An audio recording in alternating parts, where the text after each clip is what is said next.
Alright, here we go. We're gonna get started. Everything looks good. We got a green light, red lights, and the times are correct. Welcome to Fan Fiction here at Chronicles of Earth 9. I'm Megaman on the first. Time now is 8 minutes after 1400 or 2 o'clock p.m. Eastern Daylight Savings Time. We're on the East Coast of the United States. We're streaming live out of Tampa, Florida. Today is the 17th of June, 2019. It's Monday. Last of our 4-day weekend stream.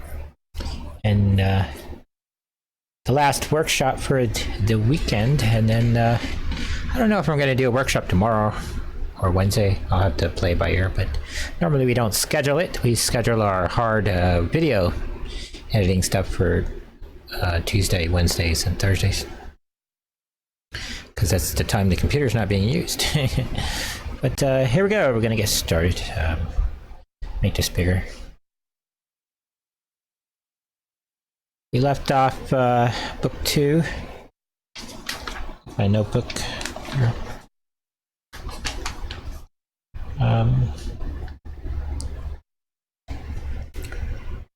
4 minutes, or 4 hours and 26 minutes into book 2. Here.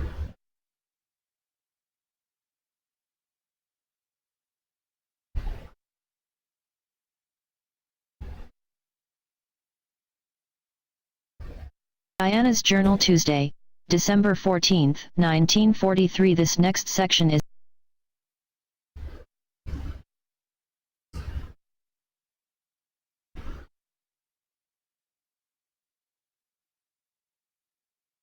Go ahead and make that bigger. As always, now when we left off, we were dealing with the battle between Diana and Solomon Grundy. He has won the fight. Basically, he's defeated her, and now he's basically holding her up as a trophy. And this is where the story sort of takes the turning point, a very climactic part of the story. And for the remaining parts of the story, from here on out till chapter 12, most of the story takes place in Diana's mind through their intercourse and her empathy power, which he doesn't know about. She absorbs his essence, basically, and she lives his life because of her truth vision. She lives the last 50 years of this guy's life, and pretty much the last day how he became Solomon Grundy, and then in the entire time that he was buried in the ground. So he was resurrected by Selene Kyle. As always, the parts that might be TOS sensitive, we're going to mute those out.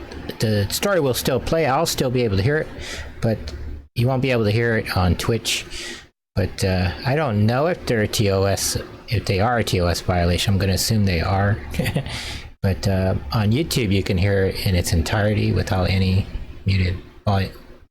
But we'll just let the words go on, and then we'll just play it naturally. Here we go. Let's make sure the spacebar works. So here we go.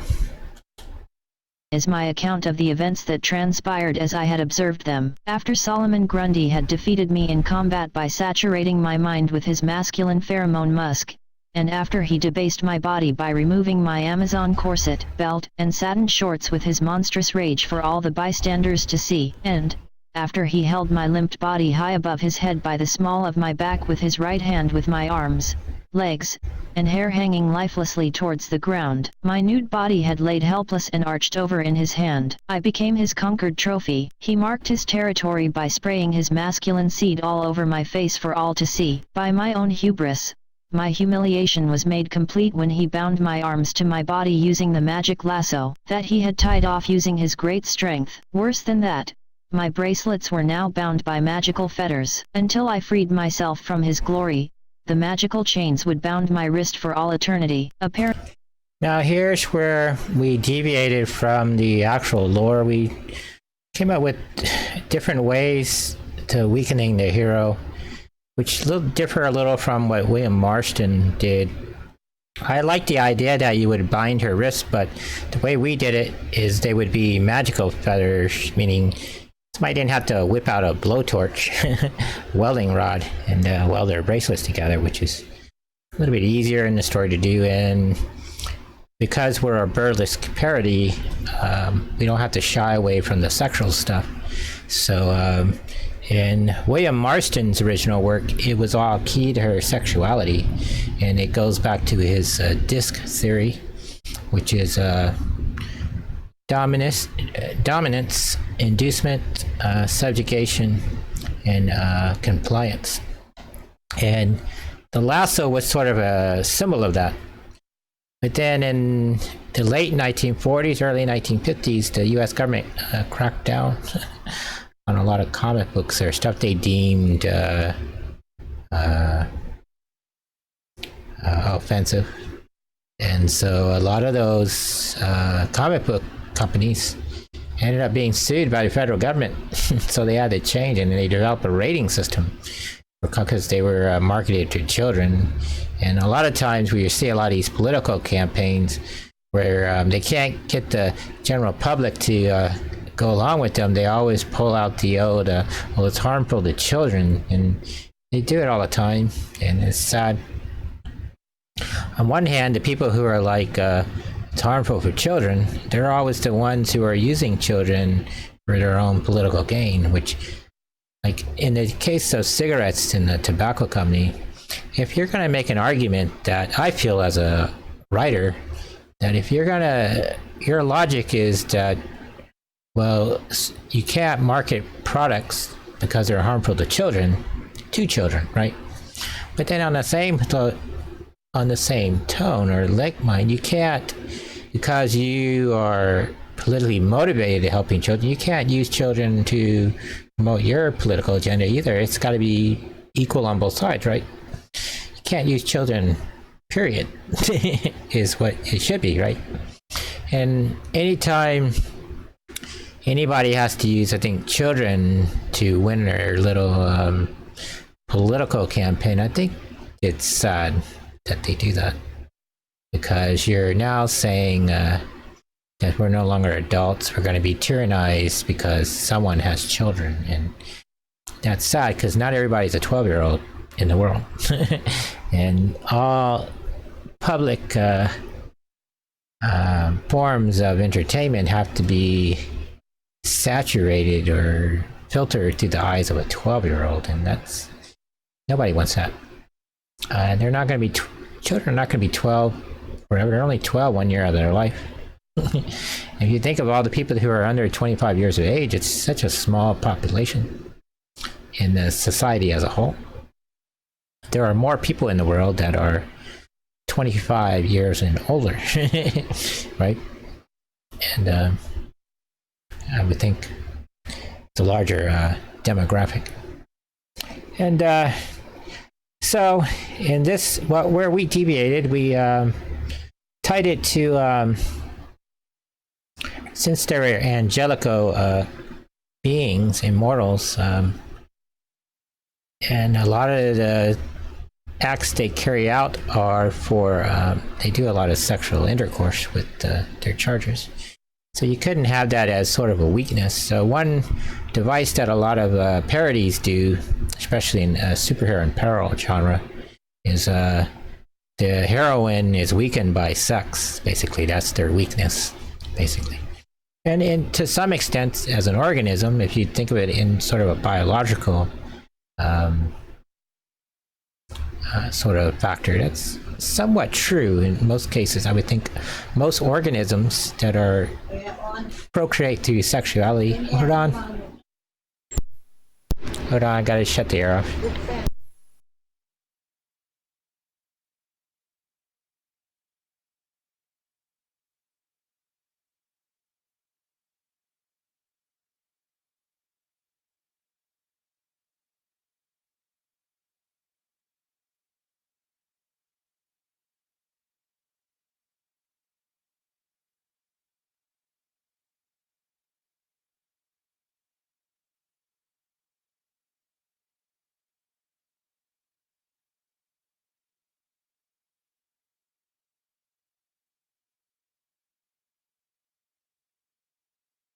All right, back.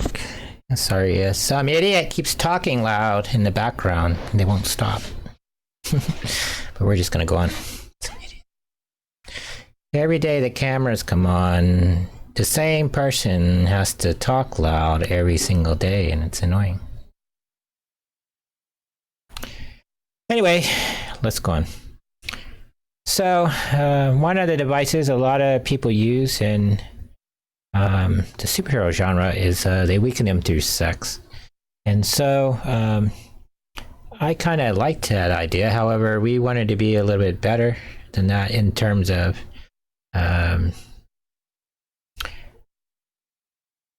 just the simple act of sexual intercourse shouldn't be the thing that weakens the heroine, right? They're an organism, a sexual organism, and if you study a lot of female psychology or female anatomy, most women, the whole act of orgasms with females is purely for pleasure. It's not something that it's not a requirement for reproduction to reach orgasm.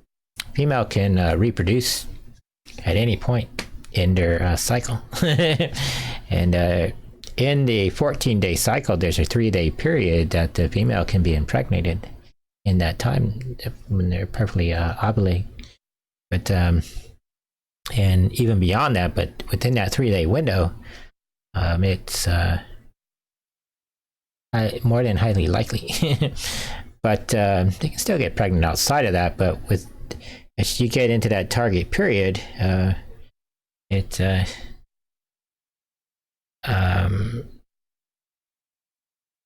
becomes easier for the female to be impregnated. However, they're discovering through a lot of studies that females, when they ovulate, it isn't exactly the same for each person. With the female anatomy, they're born with within 4 weeks of the development of the embryo, your sexual organs develop. And with females, they're born with all the eggs that they're ever going to have are formed within the first 4 weeks of a child's development. And so a lot of genetic disorders that derive through the female's ovum being exposed to environmental hazards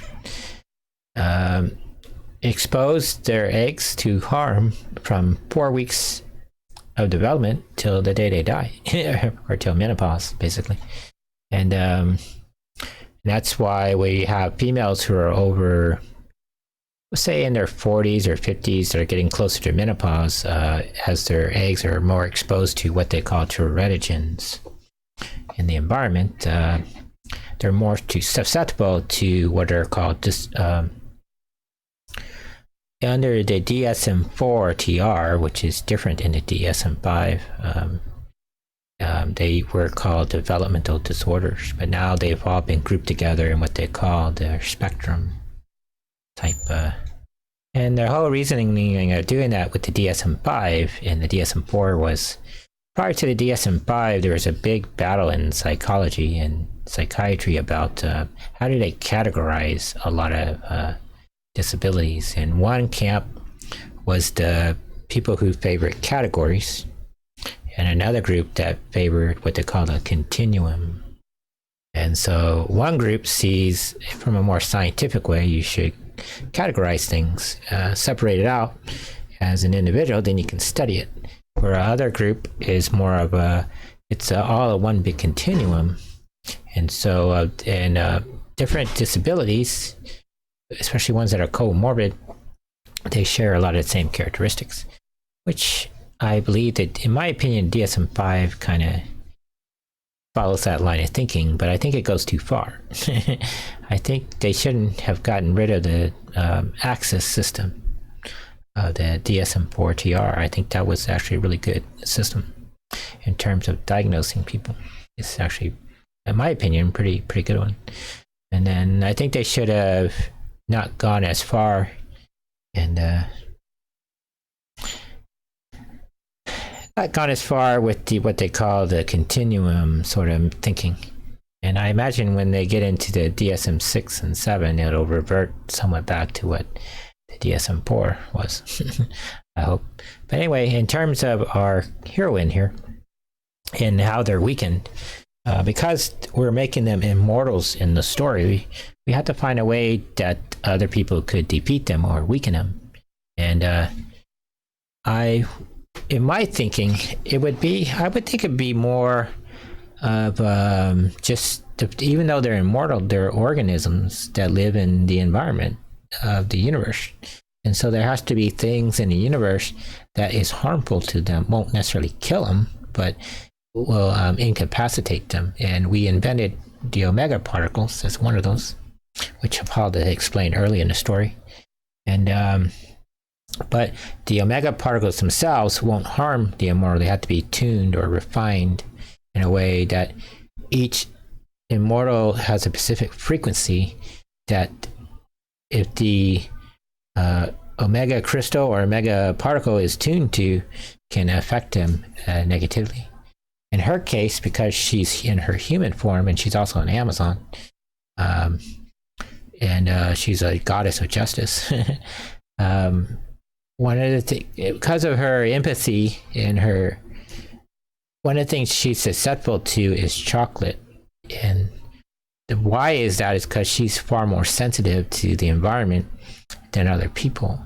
And so to a regular anatomically modern human, we're saying that their senses are dull enough that chocolate doesn't affect them. Well, some people in life are affected by chocolate in a negative way, and especially if it's full of sugar, but it has a way of relaxing people.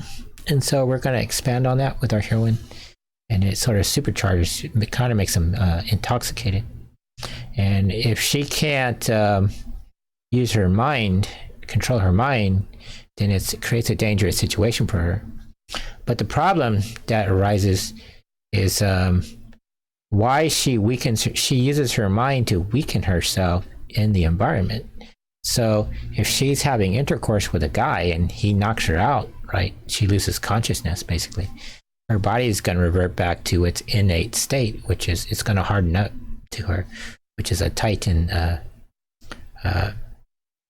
class 1 state, which is 15 times that of a normal human. So she could kill a guy if he were to knock her out unconscious and try to rape her. It would be ill-advised to do so. But in this case, Solomon Grundy, they're both, when she's weakened, she would be a class 1 Titan. In his heightened state, he is equal to that of a class 1 Titan, so they're equal in terms of physical prowess. So that in turn won't harm him, but what happened is his body plant organism has adapted to her environmentally, and it created these male pheromones that basically intoxicate her mind, put her in heat. And so we're saying that the immortals can be affected psychologically, is how they can be weakened and defeated. And that's what happened to her. And going forward in the serial, the Nazis were watching this battle, and they create this substance called pheromone D. Helmut Stryker, he collects a sample of his sperm and her vaginal fluid, which is all the way to the ground, and he comes up with a synthetic pheromone that he calls pheromone D, and they use that as a weapon against the Amazons in the story, and that's how they end up capturing a lot of them. And but even when she's weakened, she's still a level 1 Titan in her weakened form. Now, because she's sodomized by Solomon Grundy in the story, or in this case, she was soundly defeated by him under Amazon law.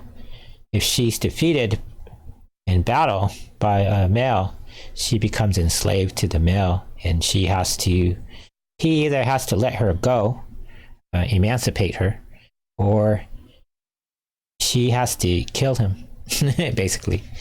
And that's how they gain their freedom, by the death of whoever takes them prisoner, enslaves them. Now, the way I'm trying to work that out, I'm trying to write out some rules which are consistent. I call them laws in the story. It's important, I think, to have, especially when you're dealing with superheroes in a story, to have certain laws that makes it consistent throughout the whole serial. And how we're going to do it without it being abused in the story is that so that there's a time limit to it. When they're enslaved to men or women in the story, what we're going to say is there's a certain time limit. And what happens is the Amazons in their spiritual form are neutral in spirit. But as they build up this negative charge, because they have a natural affinity to being enslaved, they start building up this negative energy. And what happens is their berserker mode comes out in them, in which we're calling their banshee mode. And when their spirit separates from their body, their spirit is no longer affected by weaknesses of their body. And what will happen is their banshee form will take over and kill the person who's enslaving them. So if the person doesn't enslave them within 30 days, we're saying, or if she doesn't willingly go along with the enslavement, then their berserker mode takes over, and it means instant death for the enslaver, which a lot of people don't know. We're going to make that a rule in the story.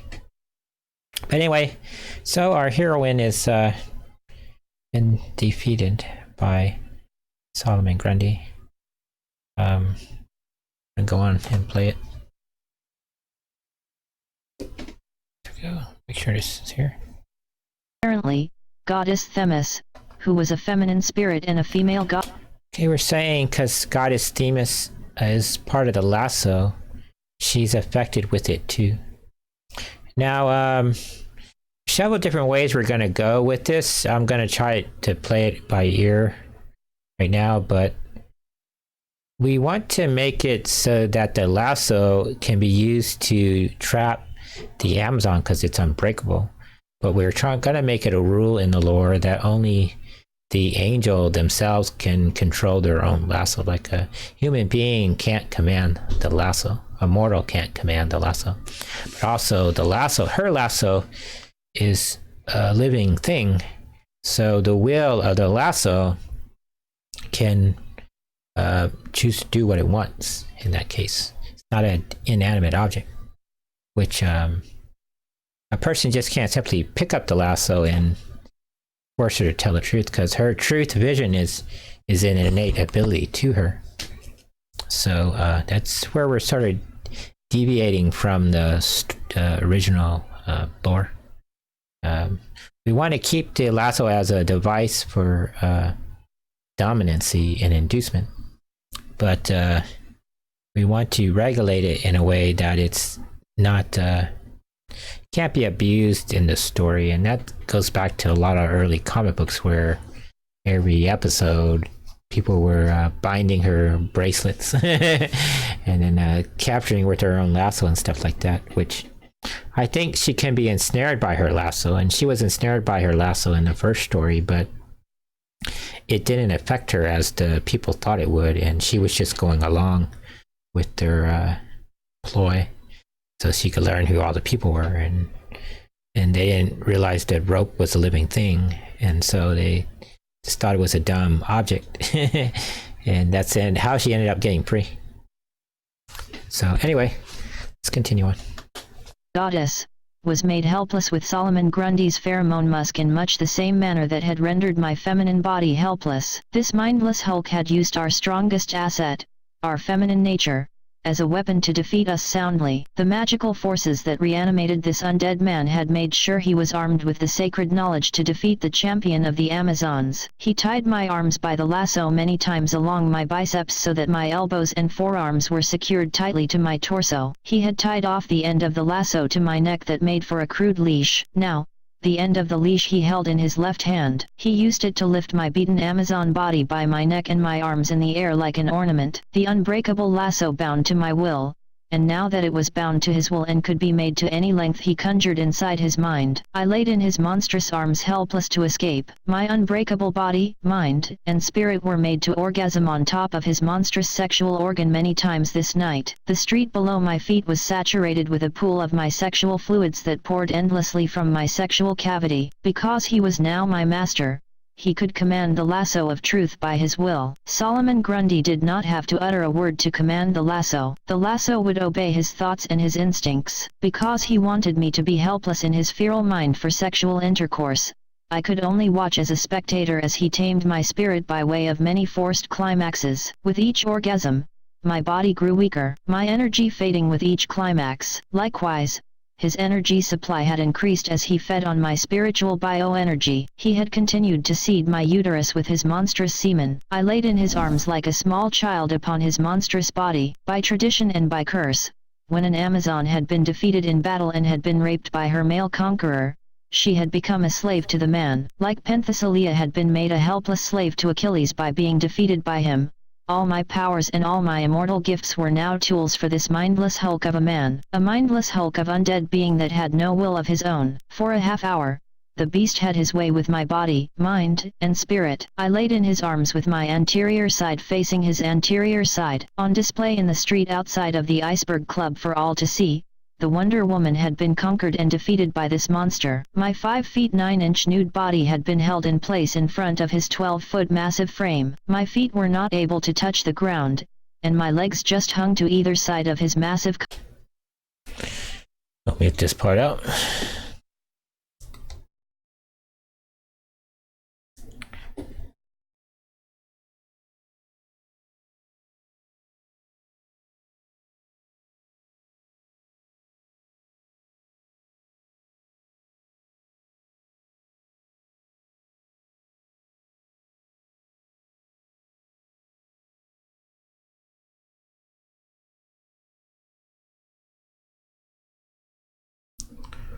Unmute it. I found it difficult to stay conscious. He did not have to communicate in words. My telepathic power was locked onto his mind. My bondage to Solomon exposed his thoughts to me and removed the dark cloud that had obscured my telepathy. My empathy only served to heal his body as long as we remained in contact. Now, we were one body, one mind, and one spirit. As long as Solomon Grundy willed it, I could only obey his wild animal lust of his primitive mind. As I scanned his mind, I could see that his brain structure was similar to a wild bear. To him, I was just a female bear that he had instinctively mated with. However, as terrible and traumatic this encounter had been, deep down in my spirit, I had faith that goddess Athena had some divine purpose in this sexual intercourse. Here's Corey Everson. She's working out. Those guns on her, boy, she's massive. So now we're incorporating her as Athena. So this is where the story takes a big twist and turn, and she absorbs his essence. She basically goes inside his mind, what's left of it, and what's happening is her empathy, the passive part of her empathy, is coming out, and her energy is infinite, and this essentially restores his life. But she relives basically the last 50 years of his life, basically how he got to this point in the story. If you research a lot of Solomon Grundy's history and DC lore, especially when it's tied to Wonder Woman lore and Green Lantern lore, it's never really explained how he became that. It basically was a guy who got thrown in the ground. And so we expanded on that idea, and I think what we did was a little bit better in the sense there was more depth to it, and we tried to make it more reasonable for the time period that he was in. So if he's Solomon Grundy in 1943 and he's been in the ground for 50 years, that means he would have been buried in the 1890s, right? Which is 50 years. So yeah, I had to write out a pretty good timeline going all the way back 50 years, and then I had to go all the way back to his time of birth, And then from his time of birth, I had to figure out who his parents were when they were born, when they died, how he came to be, how he got to be where he was, the district attorney and so forth. And to make it seem reasonable for that period of time, in the 1890s in the United States, there wasn't a professional police force at that time in the United States. They were starting to come about. And so that's why they called the Wild West. Wasn't a lot of law. I mean, they had marshals. There were any law enforcement agency in that time, other than the U.S. Marshal, were private citizens. And they were hired by the towns they were at. And they weren't really all that big. And they were definitely outgunned in the Old West. So that's the world that he's from. So as a writer, we had to figure out how to build a whole entire life around this guy that there wasn't really a lot of material on in the actual lore. So this is where we had to have fun with our creativity. Course, it had been her will that led me to this moment. It had been her will that asked me to endure for this Solomon Grundy's soul. I alone would redeem him or banish him. Then, a strange event occurred. As I laid in his arms impaled on top of his monstrous cock, my mind went dark. The next thing that I knew, I became aware that I was looking up at a ceiling in a strange yet familiar place. My body was stretched out spread eagle on top of a queen-size bed. There was something... Should mute this out. Just to be safe.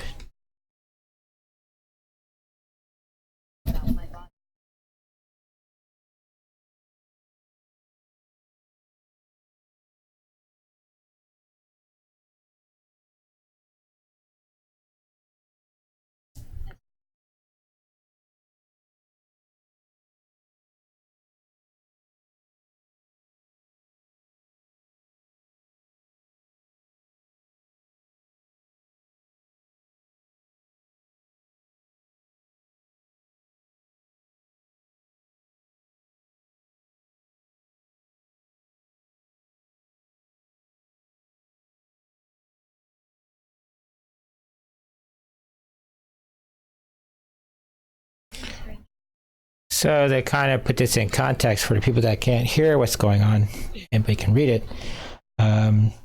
She basically was defeated by Solomon Grundy, and because she was defeated, she became enslaved to him.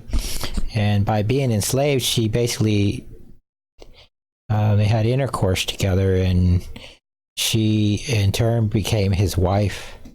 By doing that, he gained her magical abilities, and her magical abilities are now his magical abilities, and he can do with them as he wills. She's 100% enslaved to him. And so, and along with her, all her artifacts are controlled to her, so they're all in turn enslaved.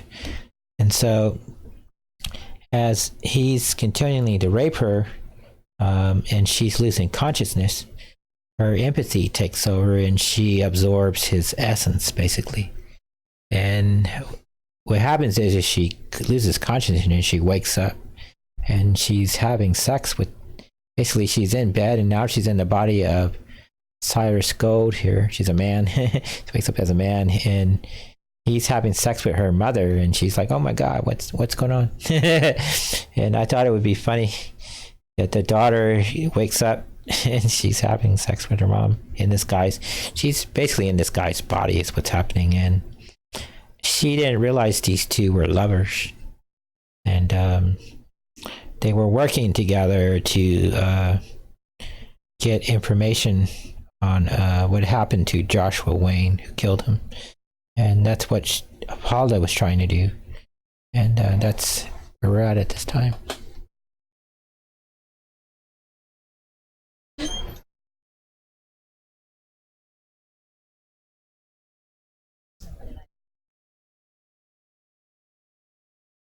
Mind, and spirit. It was 50 years before the events at Slaughter Swamp, 50 years before he defeated me in combat. We knew that it was Friday, December 14th, 1894, we knew that I came here to meet with Hippolyta, a local dancer and prostitute that had worked at the Iceberg Club. We were to meet with her to discuss details about our plans to indict Vincent Falcone on racketeering charges. We knew that my affair with Hippolyta was a secret from my partner Saline Kyle. Saline was my secretary at the district attorney's office here in Gotham City. We were not a married couple, but I knew Saline had strong feelings for me. It had appeared to me that we were living the memories of Cyrus Gold or Solomon Grundy. That was our name 50 years ago. We remember now. That was our name. I could not affect the outcome of this destiny. I could only see and feel the experiences of Cyrus Gold. I ventured to guess that this was the destiny to how we became Solomon Grundy. We were the young handsome district attorney for Gotham City. We knew that we were a single bachelor. Solomon Wayne had helped me work my way up through law school. He had donated the money for us to pay for law school. We were his project. The memories that we could see in our mind did not contain future memories. Our mind only contained dreams. All that we knew was that we were 32 years old. We had violated our oath of public office by taking bribes from the local criminal bosses. At this time, the opium trade was in full bloom. We had spent time sleeping with prostitutes that worked at the Iceberg Club. That is how they trapped us. We sold our soul to Vincent Falcone for money and prostitution. For us, it was lust that was our greed. Cyrus Gold was a slave to it. We would do anything for it. The thought of not being able to have sex caused great anxiety in our mind. It was an obsession. We knew that Hippolyta was here as an undercover agent for Judge Solomon Wayne. He vowed to clean up Gotham City from corruption. We were a part of that corruption. Hippolyta was here helping us to infiltrate the Iceberg Club. She had managed to get hired into this den of thieves by undergoing a gauntlet of sexual intercourse to prove that she was not an undercover cop or undercover federal agent. For 30 days, she had to endure sexual intercourse and sodomy to infiltrate the club to investigate the criminal organization from the inside. In 1894, the Federal Bureau of Investigations did not exist. It was during this era in American history that organized federal agencies for law enforcement became a reality. Judge Solomon Wayne was a leader in a local task force that was partnered with federal agencies to clean up the corruption. He was part of Charles Bonaparte's team to organize the National Bureau of Criminal Identification that was founded in 1896. After the President of the United States McKinley was assassinated,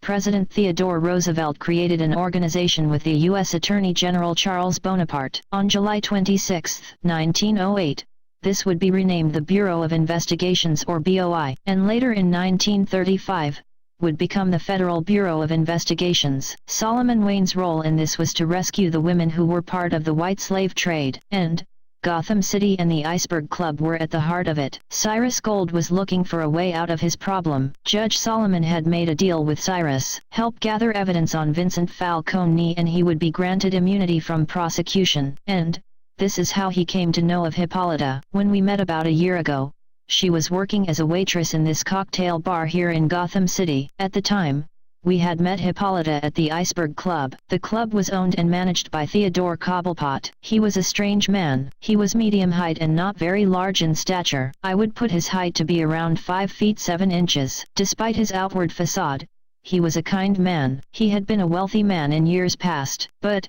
his wealth quickly evaporated by some ill-advised investments. His greed was motivated by his desire to maintain his ownership of the Iceberg Club. The club had fallen onto hard times with the expansion of people migrating west in the expanding United States. He was forced to make a deal with Vincent Falcone. Vincent Falcone was a local mobster in Gotham City. His family created their wealth around commerce. Much like the Waynes made a fortune in international commerce, Vincent Falcone was a smart businessman. His gift in life was that of the deal maker. Unfortunately, he found his greed in the criminal world. He was a tall man like Solomon Grundy. He stood around 6 feet 4 inches. He had broad shoulders, and he was a very handsome man. Despite his criminal methods and manners, he was a kind man too. In their worldview, Theodore Cobblepot and Vincent Falcone believed that the Iceberg Club served a need for the people in the world that had nowhere else to go. The place was a magnet for prostitution, gambling, and drugs. In a strange truth,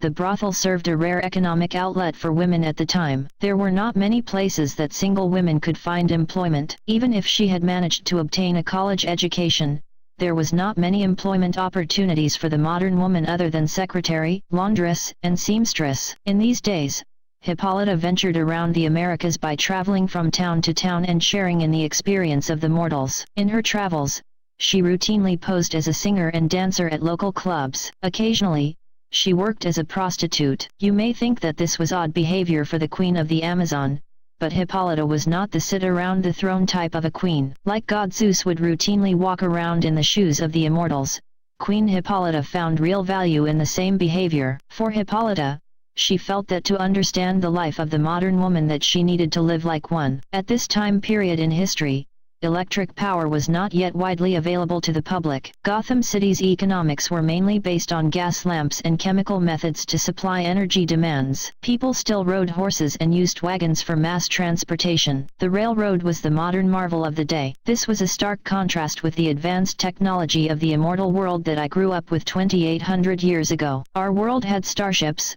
teleporters, and holographic technology. I had recalled that as Diana Prince, I was traveling in Europe at this time. Much of this matter about Cyrus Gold and my mother was unknown to me. Mother never really talked about it with me. As Amazon warriors, we were the workforce for the gods of the pantheon. We were the angels carrying out the will of our goddess Athena. The other Amazons were not as strong as Wonder Woman. They were immortal, but they did not possess my vision of truth, my telepathy, and empathy. At least, they did not possess those abilities to the degree that Wonder Woman had. Hippolyta did have the power of telepathy. She was stronger than a normal human of her mass. Immortals could be injured like mortals but could not die. Our bodies could regenerate. Hippolyta's body regenerated 15 times faster than a mortal woman. If injured significantly, our bodies would enter into a hyporegenerative state. This could be a long process to heal. If Hippolyta's mass was 100% injured, then she would heal at 5 pounds a day until her body was at least 30% healed. Then,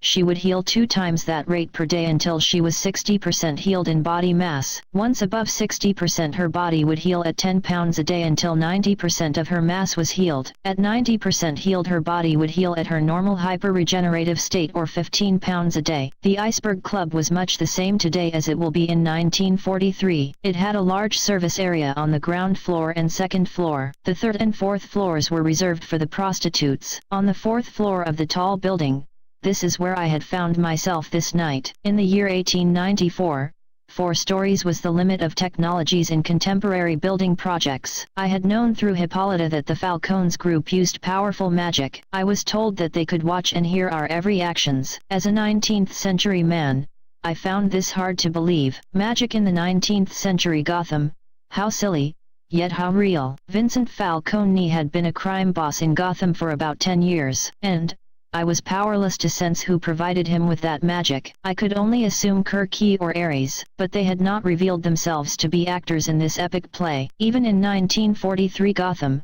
they had not shown themselves. But I had to assume that they were watching. If we did not play along with Hippolyta and convince our watchers of our cover story, they could come in here and kill us both. Unknown to Cyrus Gold, Hippolyta was an immortal.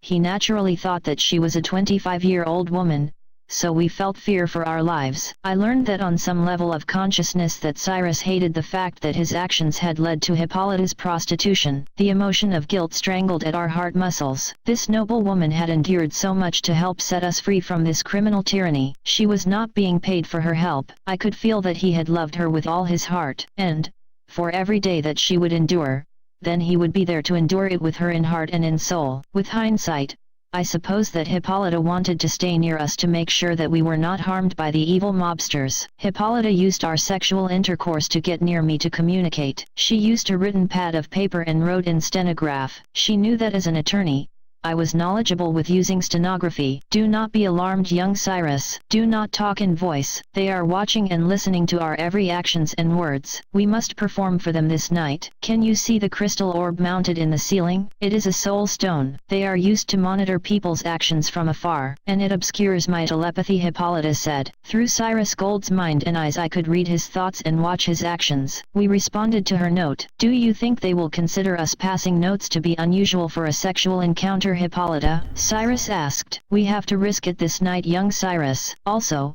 I have been working the floor here for nearly a year now. Us women had been passing notes to our male clients frequently during our services. We may go unnoticed. Hippolyta had continued with our intercourse. Let's go ahead and mute that out. I can hear it, but we'll mute it out so we don't risk a TOS violation.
She had leaned forward and had kissed us on the lips. The door to the room burst open as a group of men forced themselves into the room. They seized Hippolyta's body and our body. They sprayed Hippolyta with a powerful gas that I would later find out was a strong form of chloroform. The anesthesia caused her to fall unconscious. The 4 enormously sized men on either side of us arrested our nude bodies at once. Why they only gassed Hippolyta, we did not know. The next thing that we knew and know is that a rag was placed over my mouth. My mouth was made silent by some rag that was stuffed in it. Both our nude bodies were carried off to a private area located in the basement of the building. My arms were secured by some chains that were attached high into the overhead ceiling. My legs were shackled by strong steel clamps that were bolted to a concrete floor. Hippolyta was placed into an adjacent room that was separated by a large glass window. The room was a concrete structure. The men placed her nude body on the ground.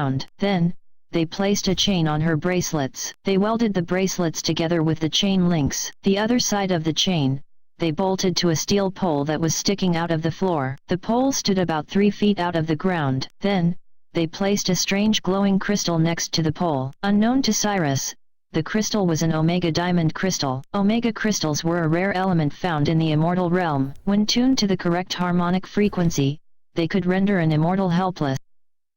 Here's where they're explaining about Omega crystals. It's one of the ways we try to bring her weakness and immortal weakness into more alignment with that of Superman's. Kind of like the idea of what kryptonite is, the different crystals, but we changed that a little. In our lore, we're gonna go ahead and call Superman a Titan. And how he becomes a Titan is when a world dies or is born, there's a species of humanoid, which they call originals, and they're Titans. They're people who, when a planet dies, they ensure the survival of the organism. In this case, the humans that live there.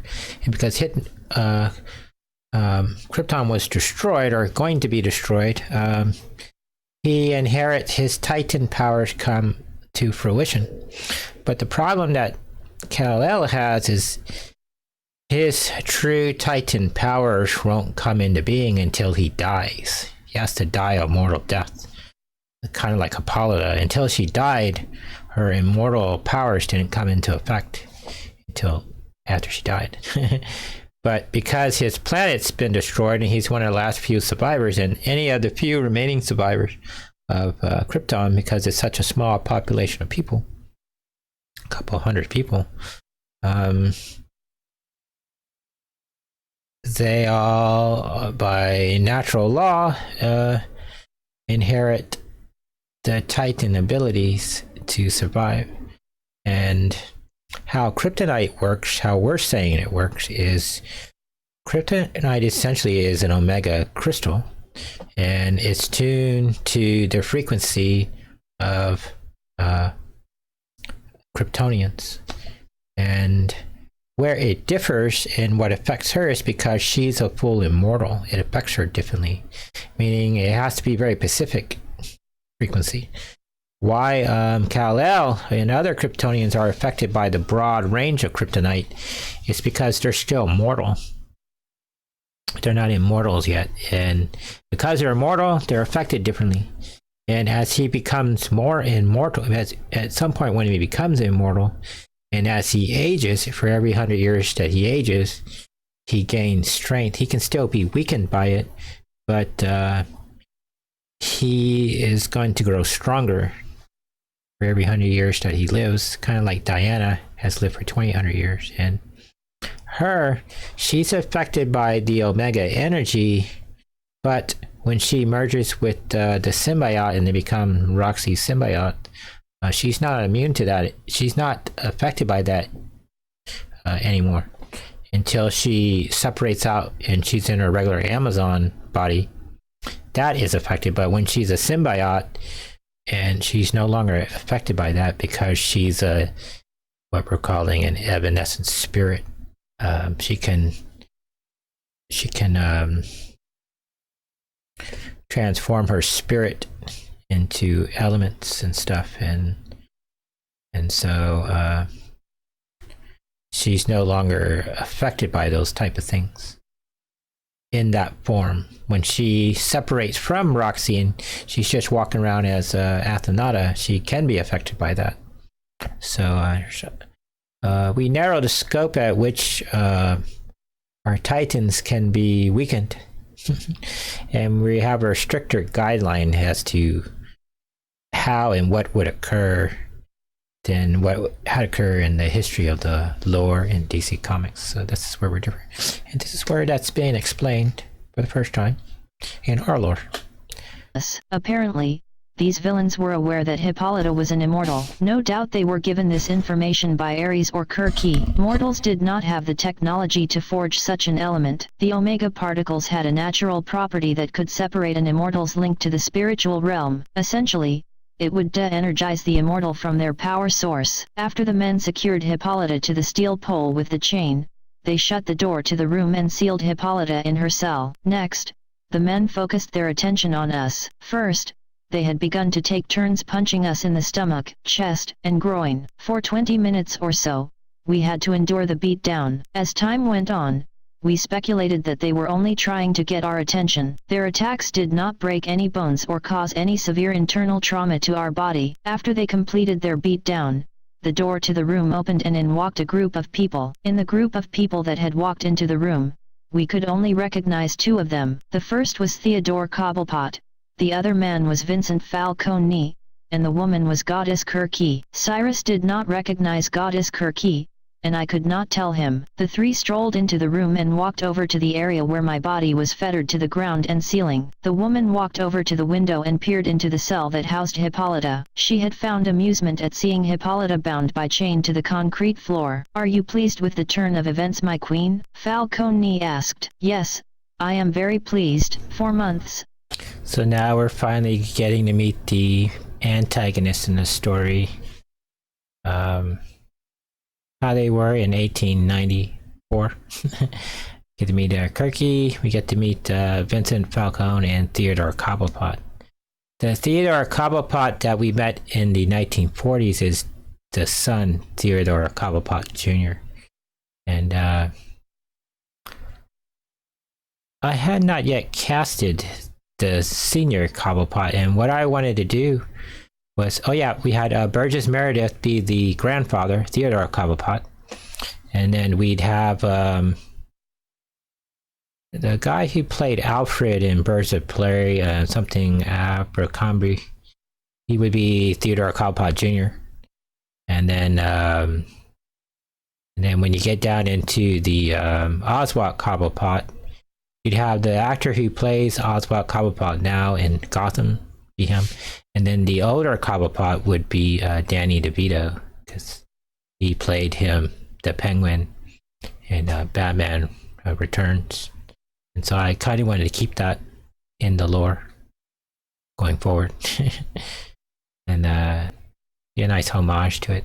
So here we get to meet all the antagonists now. I have waited for this moment. 4 months. I have savored the time when I would make Hippolyta suffer. Kirky said. And who is this mortal? Kirky asked. He is the man who is working with Judge Solomon Wayne to expose my criminal empire to the federal authorities. He is the man who had his female confederate steal my accounting books. He is Cyrus Gold, the district attorney for Gotham County. Falcone said. He is handsome. I can see why Hippolyta likes this one. She always did have a soft heart for the tall and handsome man. And here's the gag again. It's a running gag in the serial with Hippolyta. Even in the book we're writing for from the 3,500 years ago, where she becomes immortal. The history of Hippolyta. The running gag is that her weakness is athletic men. Tall, athletic men. That's her weakness. And she's like putty in her hands. To make Hippolyta do what you want, you just have to be a athletic guy. And then she's like, I'm yours. And that's what Hercules and Theseus did. And Hera didn't like her. She's like the little slut. So here we're meeting Ingrid Pitt. She's playing Kirky for us. I always wanted her to be Kirky. And she's a German actress. And she was part of the Hammer horror films. Her, Madeline Smith. If you ever watched Star Wars, and one of the opening scenes where they're at the Death Stars and all those guys are sitting around the table and they're having this meeting with the Grand Moff Tarkin, except for Darth Vader in the scene, everybody in that table are all from the Hammer horror classic films. That's why they were in that scene, I believe. That's my theory. And if you ever watched the Hammer horror films, you'd recognize who all those actors are. She was one of the actresses that was a part of that. And the Hammer horror classics go through most of the 1960s, and I think they sort of come to the end of their heyday in the early 1970s. And one of the best renditions of Carmilla was done by the Hammer Films Festival, which is called The Vampire Lovers. And it was based on the book Carmilla, which is one of my favorite vampire stories. And then she played Carmilla in the story. And so here we go. No doubt. She thinks she can save this immortal. Kirky said. Has he revealed any information? Falcone asked. No. My men were just softening him up to interrogation. Don Falcone. Cobblepot said. Kirky probed my body with her soft hands. Like Hippolyta, Kirky was 3,500 years old. She was immortal too. Her powers were the product of sorcery. For Goddess Kirky, her greed was her appetite to grow her magic. She maintained her immortal beauty throughout the ages. Her specialty was turning men into, and women into feline animals. She used her hands to grab onto my sexual organ. The pressure from the compressive grip made us wench in pain. I am afraid this one will not be swayed by violence to talk. Kirky said. My queen, I assure you that my methods are effective. Cobblepot said. No, Mr. Cobblepot. This one has been bewitched by our Amazon queen. He will not betray. Now keep in mind there, Diana is inside the body of Cyrus Gold, who's going to become Solomon Grundy. She's living his life and she's investigating him through him. None of these people are aware that she's in this guy's body, in his mind and spirit. And she's in spiritual form. And so she's feeling everything that this guy is feeling, and Cersei goes and grabs onto it, starts grabbing on him, and she's like, oh my God. And she's experiencing this, and she's never been a man before, so she's kind of experiencing what life is as a guy. And so, and this guy is kind of, not a pervert, but he's kind of a horny guy. He's a weak man, and so she's kind of stuck with this guy. And she's like, this is terrible. Why me? She's suffering for her art. And I think it's kind of funny. betray her love. Kirk said. Then, by what manner and method should we use to acquire the information we need? Cobblepot asked. We will rely on magical techniques to interrogate the immortal. As for the Amazon Queen, any pain we can cause to her will be entertaining. When you are done entertaining our guest, bring the mortal man to my chambers. Kirk said. Yes, my queen. Cobblepot said. A group of men had removed the bonds from our arms and legs. We made a desperate attempt to charge at our captors. They immediately attacked my body. The force of their attack had knocked us to the ground. I am afraid the Cyrus did not have much training in hand-to-hand combat. The men grabbed our upper arms and dragged our body forward. Our destination was to Goddess Circe's chamber. The men led our body to a small open section of the wall in the lower level of the club. Then, we passed through the wall. On the other side of the wall was a large room. We had passed through a dimensional teleporter. Where we ended up was unknown. You are in, young Cyrus Gold, Kirk said. Hippolyta's Journal, Friday, December 14, 1894. Now, the remainder of this book is really told through Diana and Hippolyta. So, we started off getting from our climactical point to this point. Diane starts the thing, and she's experiencing the body through Cyrus Gold. And so now we pick up the story with Hippolyta. Hippolyta is the one who's actually providing the history here. And when they're sitting down to write these chronicles at a later date, Hippolyta is recalling all this from memory. And so that's how we're getting these factual stuff here. And just to give you what Baltimore looked like in 1894. And we're using Baltimore County as Gotham County, and that's Baltimore City there. That's the old city map of Gotham. And a little bit different than the way Gotham looks in DC Universe Online. But we're gonna fit it in there. When we sit down to do the 3D animation, we're gonna use the Unity engine or Unreal Engine, and we're gonna actually build the city of Gotham's in there. And through the different layers, we're gonna be able to have it exist as it did in different time periods. And so we're gonna actually be able to walk around the city using the game engine, which will be kind of cool. Film on location inside a game engine. That'll be pretty awesome. 4. This part of my report will reflect on my time while I was in Gotham City, Maryland in 1894, because there are several parts to this complex narrative and because the linear nature of this document requires a step-by-step explanation. Diana and I had decided to fit these details into the report at this time, since Diana's viewpoint was from a complex nature having been transported into Solomon Grundy's mind. We thought that it would be best to split the narrative into 2 points of view. Background information to make things clear to the reader of this official report. I thought that it would be best at this time to tell the story of how I came to be a working prostitute at the Iceberg Club. First, I will give some history of the events prior to the night of the report to give the reader a better understanding of the facts. Second, I will connect some of the plot points on the federal investigation by Solomon Wayne. Last, I will tell the story from my point of view of what had occurred on Friday, December 14, 1894. My tenure at the Iceberg Club had been from an independent path than Cyrus Gold's path. I had been living in New Orleans, Louisiana for a year before moving to Gotham City. With a new century upon us by the mortal standard of timekeeping, I had been quickly approaching 3,500 years old. I had been feeling the winds of change vastly approaching, and my spirit was guiding me east to Gotham City. My trek through the United States was coming to an end. I wanted to return to Themyscira. My time living as a pioneer woman in the wilderness was soon to be over. Gotham City would be my last adventure in the New World until 1943. During my sojourn in the New World,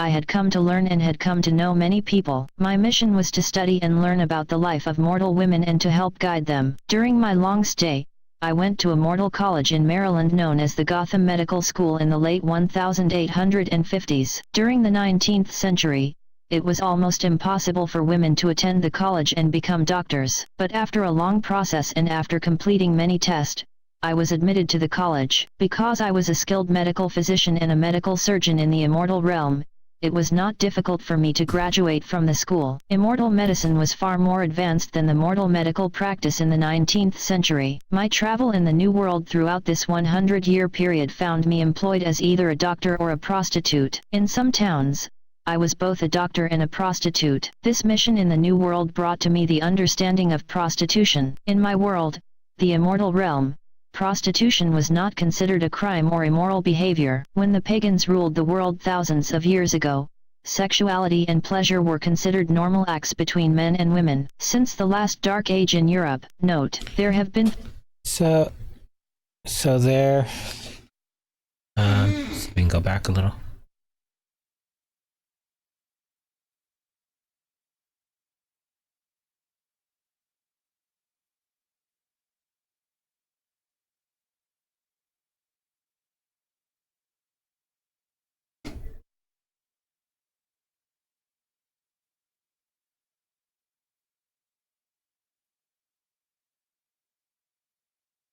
and my spirit was guiding me east to Gotham City. My trek through the United States was coming to an end. I wanted to return to Themyscira. My time living as a pioneer woman in the wilderness was soon to be over. Gotham City would be my last adventure in the New World. And now here, Hippolyta is kind of reflecting on how she felt in the 1890s, 1900.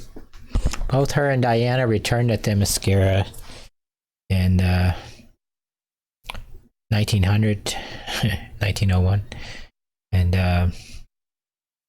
around the same time, Diana was pretty much living in Europe. Hippolyta lived in the United States. Circe's daughter, Arachnia, who we haven't met in the story, she's living in Charleston, and she's the mother of Selene Kyle and the daughter of Kirky. And Kirky still lives in Europe, and she's feeling tired. She's been living in the United States as a pioneer woman since the Revolutionary War. And so she kind of wants to get home. And to put things in perspective, when they're traveling about in the world, they can return to Themyscira anytime. They can teleport there through their ships and stuff. They have like their ship, which are invisible, which they can use to travel throughout the world. They can live in the ship if they're necessary. But for the most part, they tend to buy property wherever they live. And one of the things that a lot of immortals have in this is they have a large mass of wealth that they've been accumulating for thousands of years. And so all the immortals never have problem with money because they live for such a long period of time and they never have to worry about money. And so here she's talking about her mental state at the time. Until 1943, during my sojourn in the New World, I had come to learn and had come to know many people. My mission was to study and learn about the life of mortal women and to help guide them. During my long stay, I went to a mortal college in Maryland known as the Gotham Medical School in the late 1850s. During the 19th century, it was almost impossible for women to attend the college and become doctors. But after a long process and after completing many tests, I was admitted to the college. Because I was a skilled medical physician and a medical surgeon in the immortal realm, it was not difficult for me to graduate from the school. Immortal medicine was far more advanced than the mortal medical practice in the 19th century. My travel in the New World throughout this 100-year period found me employed as either a doctor or a prostitute. In some towns, I was both a doctor and a prostitute. This mission in the New World brought to me the understanding of prostitution. In my world, the immortal realm, prostitution was not considered a crime or immoral behavior. When the pagans ruled the world thousands of years ago, sexuality and pleasure were considered. Now here's some historical stuff we added to the book. Those are actual photos of the brothels. That's a artist's rendition of the way club would look in Baltimore, which we're using as Gotham County. The way it would look where Hippolyta lived, and we wanted to contrast it with how it really looked. So like when we show like images of like the slaves and stuff like that, We wanted to show what they actually factually look like versus a rendering. Any point that we can point out actual historical places in the story, we try to do so. We try to approach history from a neutral point of view. Although I'm a Republican, I think it's fair as a scholar that you should always try to be neutral in your stance and in your writing. And that way, people from the other side or other political spectrums view the story, they'll at least see that you're making an effort to try to present everybody factually in a way. Now, having said that, fictional writing is based on opinion, and opinion isn't necessarily factual. And in fictional writing, opinions are given more weight than facts. And with fictional writing and the lore that we're writing in, the factual part is only necessary to give the reader something to anchor to that they can have a suspense of disbelief. So you got to give them enough truth that they get a sense, oh, okay, yeah, I get that. But then when you stretch the fantasy part of the story, they know that that part is fantasy. An adult would know that's just fantasy stuff. But it's kind of nice to know. What with fictional writing, as a writer, you're having a chance to play God of your own world, and you can pretty much write the way things ought to be is what I generally like to think of it as. There's the way things were and the way it ought to have occurred. And I try to write in a way that is a little more realistic, but at the same time it's fantasy. Like when we get into the 1950s and we start dealing with the early part of segregation, it's important to know that that kind of stuff was still going on. In this book, you're seeing the beginnings of that in the 1860s, where they fought the Civil War.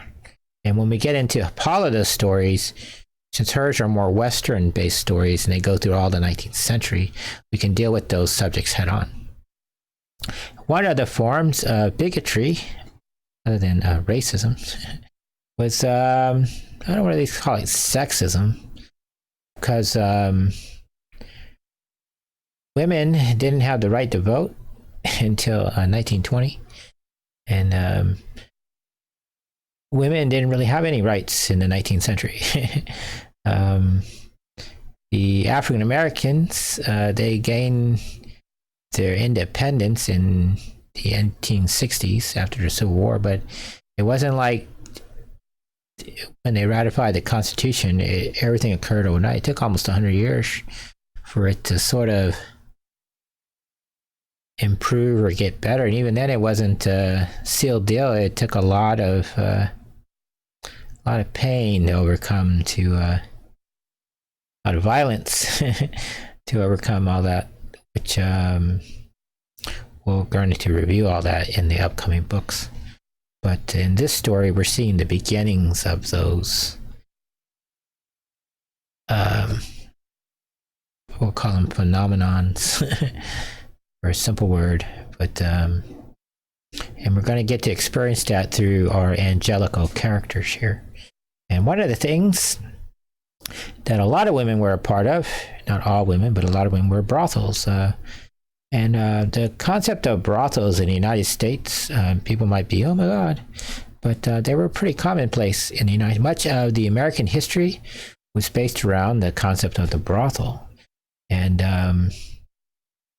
many of the wealthiest people in the country were prostitutes. And going back to Athenada's time, 800 BCE, back in, I'm going to say when the pagans ran the world, the prostitution was built into the religious ceremonies. It was part of paganism. To be spiritually enlightened, people made out with the priestess or priest, become one with the universe. And one of the things that we're studying in the story is, how does this used to be this really time-honored thing becomes flip-sided and becomes such a scourge of society. And this is the state of affairs in the 19th century that Cyrus Gold and Hippolyta are in at this point. And Hippolyta is going to kind of briefly go over the history of that for us. Normal acts between men and women. Since the last Dark Age in Europe, note, there have been 4 Dark Ages since the time of Clytemnestra's reign with Agamemnon. The Abraham religions became popular in the Western civilizations. The Christian religion had taken a foothold in Western and Central Europe. Likewise, the Islamic and its modern adaptation. Now, as we're getting into these religious things, one of the things that we're exploring in the book is we're, again, taking a neutral position. We're not coming from a point of view that religion is bad for the world or good for the world. We're just saying it's something that exists in society, and it's something that people do. And beyond that, in our story, we have the gods in our story. We have the Titans, we have the Christian gods, the Christian angels. The God of Abraham is the same God for the Christians, Catholics, Hebrews, and Muslims, and Islamics. It's the same God. However, we're going to try to be fair to all the religions to make sure we're not necessarily portraying them in our own image. We want the characters in the story to have a relationship with whatever religion they are in the story. So like when we get down into the time where we're dealing with Muhammad Ray Al Ghul, who's the brother of Ray Al Ghul, he's Muslim in the story. And so we're going to get to explore that culture through that character.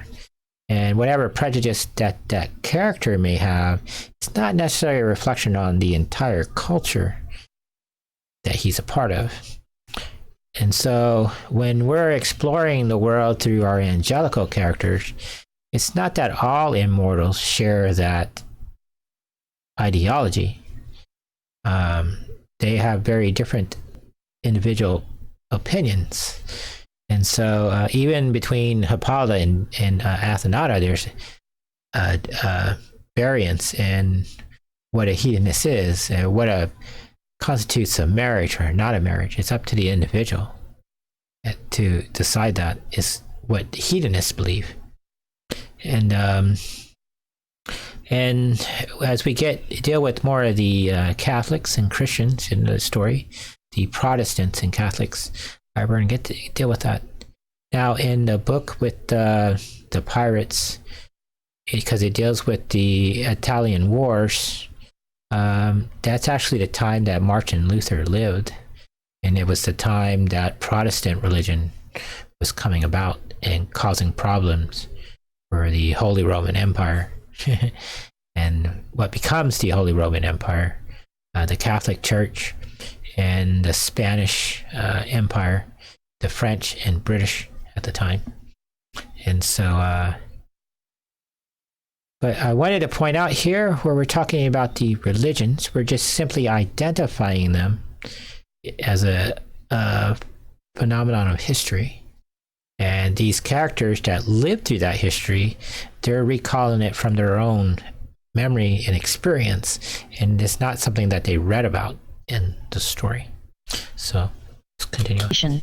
The Muslim religion had taken hold in the eastern parts of Europe, northern parts of Africa, and the western areas of Asia. From the fall of the Roman Empire until the Age of Enlightenment, colonies became the dominant industry in man's world. The word colony is from the Latin word colonus or coloni. These words translate to the English word for farmer or farm. So, a colony was essentially a state of farms. In these old colonies, agriculture was the economic engine. The old colonies of Europe had been transforming and growing into world powers. These young world powers, like the United States, were becoming a new world order. These new world orders had made marriage an institution of government. Naturally, the theological-based tyrannical governments required the citizens to ask for the permission of the state to get married. Naturally, this was man's attempt at playing God on the larger population. As a result of these governmental policies, prostitution was outlawed. However, the kings in Europe had incorporated courtesans or court prostitutes into official state matters to effect negotiations.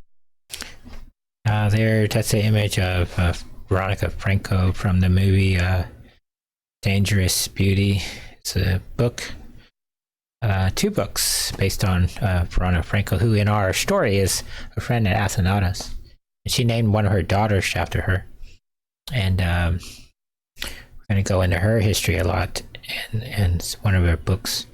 But what they're pointing out here about governmental policies, prostitution was outlawed, kings of Europe, and so forth. And we're getting up to Adam Smith, as he believed in the wealth of the nation. Now, it's important to know that from the 17th century onward, which is called the postmodern period, after the Renaissance and the Enlightenment, age of Enlightenment. So we're in what's called the postmodern period, and the formation of nations as they are now. And Adam Smith wrote a treatise on the wealth of nations. He was a British man, and he basically defined what capitalism would become. And in the 18th century, when the United States becomes a country, the founding fathers are heavily influenced by the wealth of nations, especially Alexander Hamilton was influenced by Adam Smith. Now, as we move into the 19th century, and why I say the 17th century war is because that's when the concept of what is called the contractual society is sort of born. But when we live in the modern society and modern nations as they are, it's based on the concept of what's called the contractual society. And people, it's how most governments work in political science. To some extent, it's the emergence of economics. And economics, if you understand, is a field of science and philosophy. And political science is a field of science and philosophy, as ethics, ethos is its own field of science and philosophy. The problem you're having in modern times, contemporary times, is people have merged these sciences together, and although they have similar terms, they mean different things within each respective science. And we're dealing with the contractual society, as Paul is talking about that, as it applies to Adam Smith. Adam Smith is just a guy who analyzed all these different countries, and he deduced down through scientific means, through economics, study of cycles in society or civilization. He determined that how a nation's wealth is derived is through the labor of the people. And as labor is generated by the people in whatever country, whether governmental form or economic system that country undertakes, wealth is derived through labor. And from that book, all these countries developed, like the U.S. developed a Department of Labor. Great Britain, their parliament, they developed a labor bureau. Even in communist countries, which, remember, communist is an economic term, it's not a political term. But in places where they're primarily communist economies, they too have labor, the governments have set up labor departments or labor bureaus. Some form of office manages labor, because all countries' wealth is derived through labor, which in turn, when you're dealing with government and the ability of a government to generate revenue, it's usually through taxation. The reason why we have a government, at least in the United States is a republic and not a democracy. It's a republic. And through a republic, taxation is a power that the government has to create taxes and levy taxes on a citizen. And the citizen is the one who actually controls the wealth in the country. And that's really what Adam Smith is talking about in his book. I actually read the book in depth several times. But it's a pretty fascinating book. And later on in the 19th century, when Karl Marx comes around, he tries to take those theories, which aren't his own theories. He borrows, what's the name? Joseph England, whatever his name is. And I believe that Karl Marx's theories are incomplete, because he had a lot of theories about capitalism, but at the same time, he never lived in a capitalist system. He spent his whole life living in Great Britain, right? Which Great Britain is a socialist economy. And he spent a lot of time in Europe. In a lot of countries that he lived in, they lived in a communist society. And he championed communism. And the difference between a communist economy, a socialist economy, and capitalist economy is the process by which scarce resources are derived, or who controls the scarce resources. In a capitalist system, it's considered a private property. The private citizen owns the property and can purchase the resource and through the ownership of land. And if those resources are on that land, they can then sell those resources to whomever. In a socialist and communist country, that property is limited, because in a socialist country, like Great Britain, for instance, the land is owned by the Queen, and she has what is called the House of Lords. And the Lords are the people who manage the land for her, and that's where the term landlord comes from. And they manage the land for the Queen, and she in turn, when they pay taxes to the Lord of that land, and in turn they're basically paying the Queen back for allowing them to live on her land and to use the resources of that land. So in that form of government or economy, scarce resources are always owned by the government, and they can reclaim those resources at any time. And that's a socialist sort of system where there is private property, but your right of property can at any point, the government retains the right of what's called eminent domain.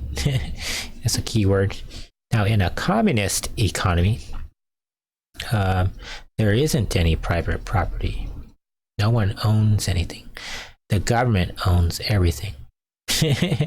And so the state owns everything.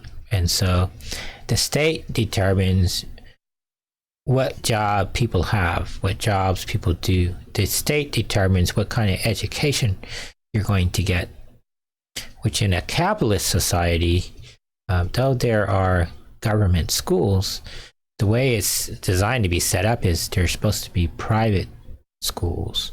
People go to a private person to get their education.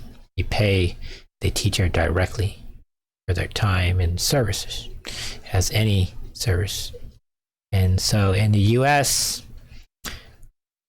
after partway through the 19th century, you sort of have a hybrid of what would be a capitalist society and a socialist society form of economy. But it's a weird system, but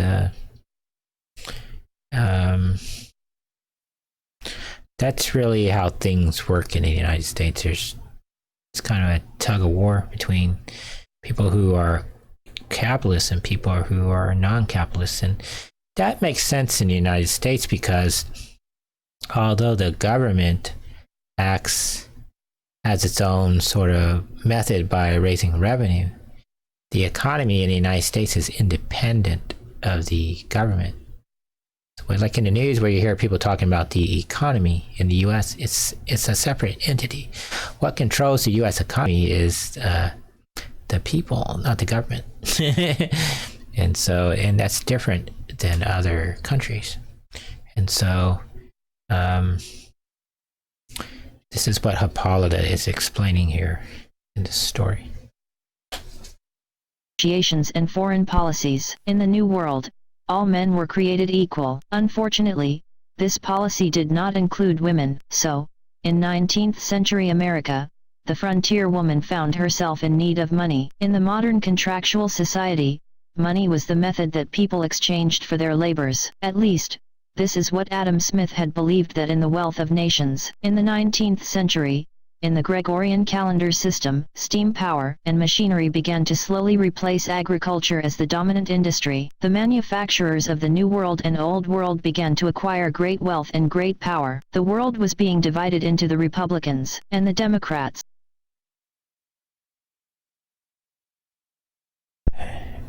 I forget my mic is off. But let's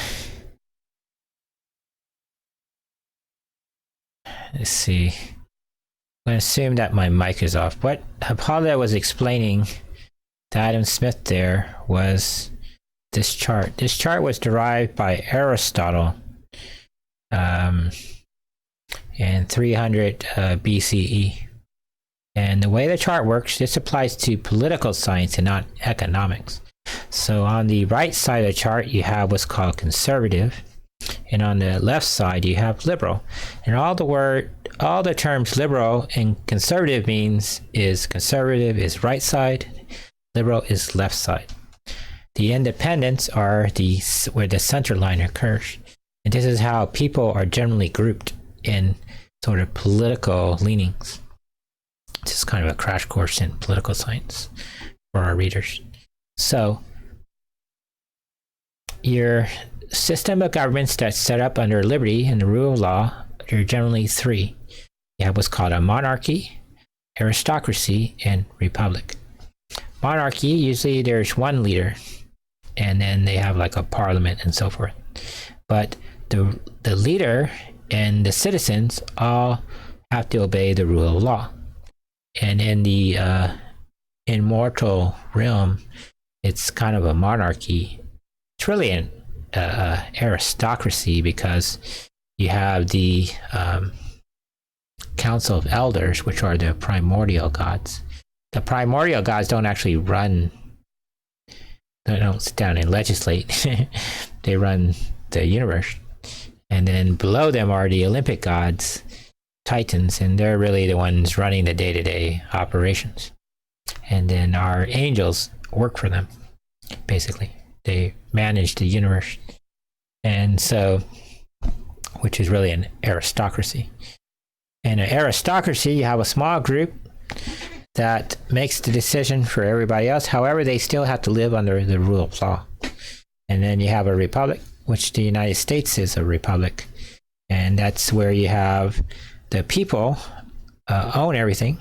The people are the government. And everybody is equal under the rule of law. And the right side are the people who believe in the rule of law. And the further you go away from the right, people have are less tied to the rule of law. Meaning, people don't agree with the law. They say, screw the law. I'm just going to do what I want. And that's technically not a conservative. That's an anarchist rule. And at the right side of the trait there, you have to think of it as order. And on the left side, you have to think of it as chaos, or lawful and chaos. It's called true lawful and true chaos. But the law of the jungle. So on the left side, you have the tyrannical governments, which are similar to the liberty governments, but you have a totalitarian where there's usually one ruler. In this case, a good example of that would be like Nazi Germany. You had one dictator, Hitler, and then everybody else, you did what he said or else, and it's pretty much the way it was. And then you have, below them, you have an oligarchy. Closest thing to an oligarchy I could think of and modern society would be like the Chinese government is sort of Korea. It's kind of that way. There's the Communist Party, and they're the ruling party, and they actually govern the country. And they do have a leader, but he's appointed by the oligarchy. If he sort of gets out of line, the oligarchy will step in. But for the most part, there's a group in power. The Communist Party is in power. And then below that would be a democracy. A democracy is a tyrannical form of government in which the masses rule, which is basically mob rule. And in our story, that's contrast. You have the police department on one side, and then you have Vincent Falcone's group at the Iceberg Lounge, which represent the anarchists in our story, or demons and so forth. So that's sort of how our story works. And that chart there was derived by Aristotle 2,300 years ago. The Republicans sought to protect the merchants, the manufacturers, and the laborers. The Democrats sought to protect the individual's place in the wilderness. In many ways, the political conflicts between the Republicans and the Democrats paralleled the spiritual battle between Goddess Athena and God Ares. Goddess Athena, the compassionate spirit, and God Ares, the passionate spirit. Neither deity was wrong nor right, each of them representing a different aspect of human nature, one nature feral and free, and the other tamed and disciplined. In the middle of these two titans was Goddess Aphrodite and God Eros. Here's our first chance to see Aphrodite in the story. We casted Jane Kennedy, and Eros we casted Joshua Moore. His name Moore. Joshua. His name. He's on The Young and the Restless. He plays Nick on Young and Restless. And Jane Kennedy, she's a big time actress. She was big in the 70s, early 80s. I wanted to cast her as Aphrodite. And I thought it would be cool to cast an African American as Aphrodite. Aphrodite, if you study her history as she derived, we made her a primordial goddess in the story. But the legend of her is basically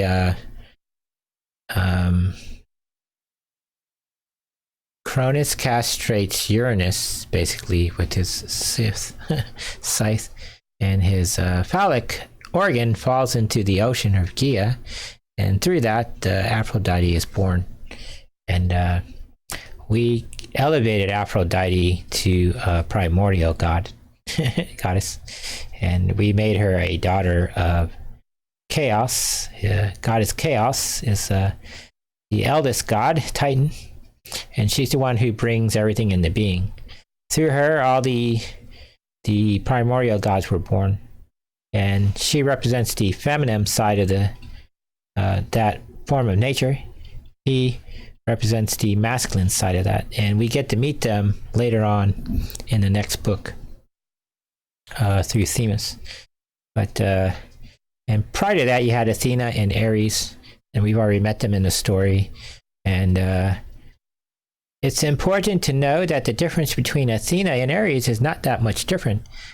Ares champions the raw individual. He's to remind us that the individual has a place in the universe, and he constantly makes sure we don't forget that. Whereas Athena, she believes in individuality, but at the same time, she's more domesticated, refined. She believes in justice, fairness, and balance. And in our story, again, the angels are the mechanisms by which balance is derived. They're so function in the story. They're the device by which we establish balance in our fictional universe. And that's sort of their job is to analyze, record the history through a neutral person, someone who doesn't have personal gain on either side, and they write the history, the true history, for the Council of Elders and anybody else interested in the actual history, factual part. And they in turn ensure that the universe remains in a balanced state. They were the politics or the methods and manner by which human nature expressed itself. Each of us struggled with our own internal spirits. In psychology, this centers around the limbic system. In the limbic system, the left and right amygdala performs these functions. Now here we have the limbic system, and along with our theoretical stuff, we try to tie everything to a biological aspect. And you have to think of the limbic system as not just one part of the brain, but there's other parts. The amygdala is generally right behind the eye on either side of the pituitary gland. And that's it's one of the oldest parts of your brainstem of all organisms.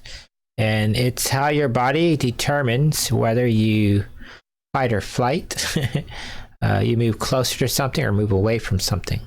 And you have a left and right. Remember, the right brain deals with the spatial parts of the environment, and the left brain deals with what things are in the environment.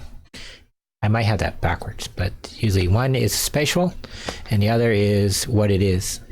And so both amygdalas form at the same time.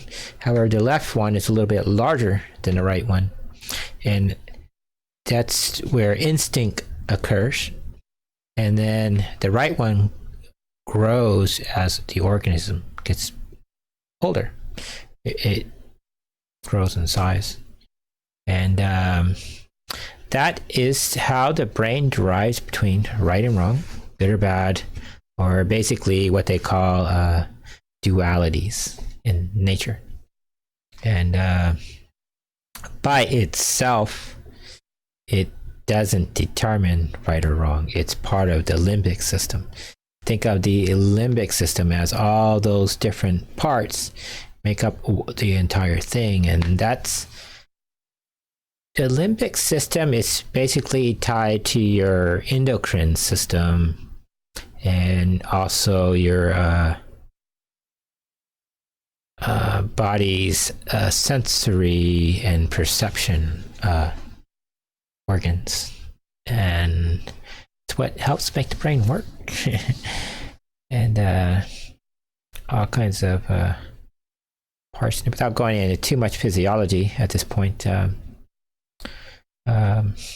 this is what ties all our immortals, metahumans, and mortals together in our story.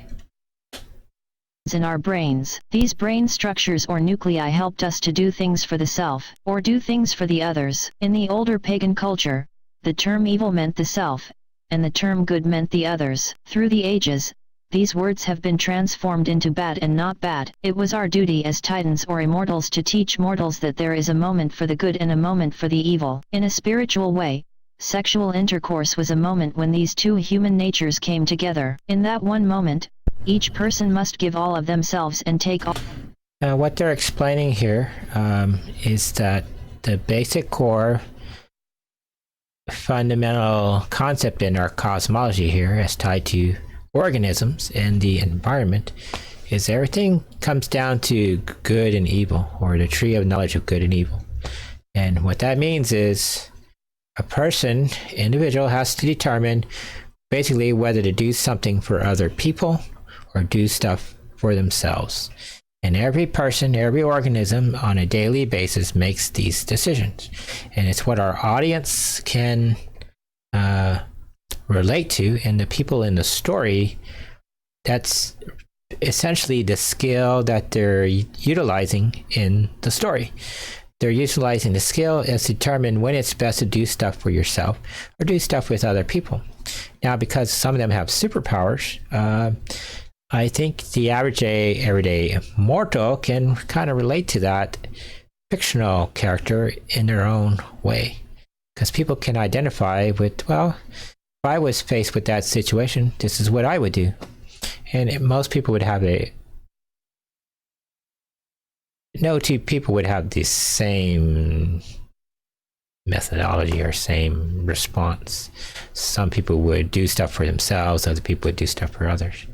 And this goes back to the next book where they deal with the next step of that, which is the cathexis, where people who attach to ideas or other people, they sort of, people are divided into one of two groups. You either have the people who are what they call neurotics. If there's a problem in the outer world, they blame themselves.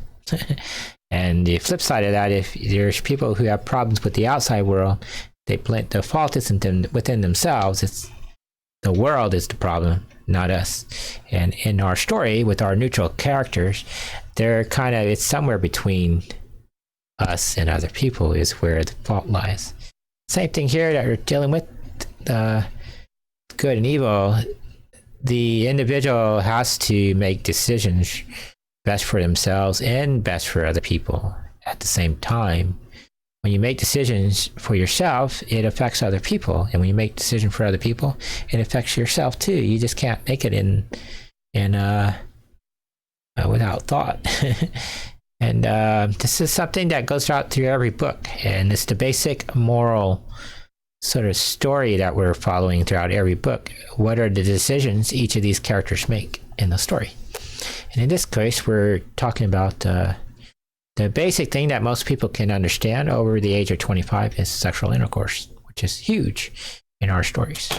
All from another self. True lovemaking was the one human behavior that people could give all of themselves but never truly possess the other. In 19th century Gotham, these two natures expressed themselves in law and order, and unlawful and chaotic lifestyles. On one side, there was Judge Solomon Wayne. He was compassionate and disciplined. On the other side, there was Vincent Falcone. He was passionate and undisciplined. Not that he was without cunning. Cunning is a product of instincts. In the middle of their conflict were Cyrus Gold, Theodore Cobblepot, and Joshua Wayne. These three had lost their soul and one of them would lose their life. And in the middle of this conflict, Margaret Shaw had been forgotten. In Gotham after the Panic of 1893, many women, who were still single, had to find the means to acquire money. For many young women, who were still young and without a husband, prostitution was one method for labor. The female prostitute found herself living outside of the rule of law. Many local municipalities did not openly arrest prostitutes, and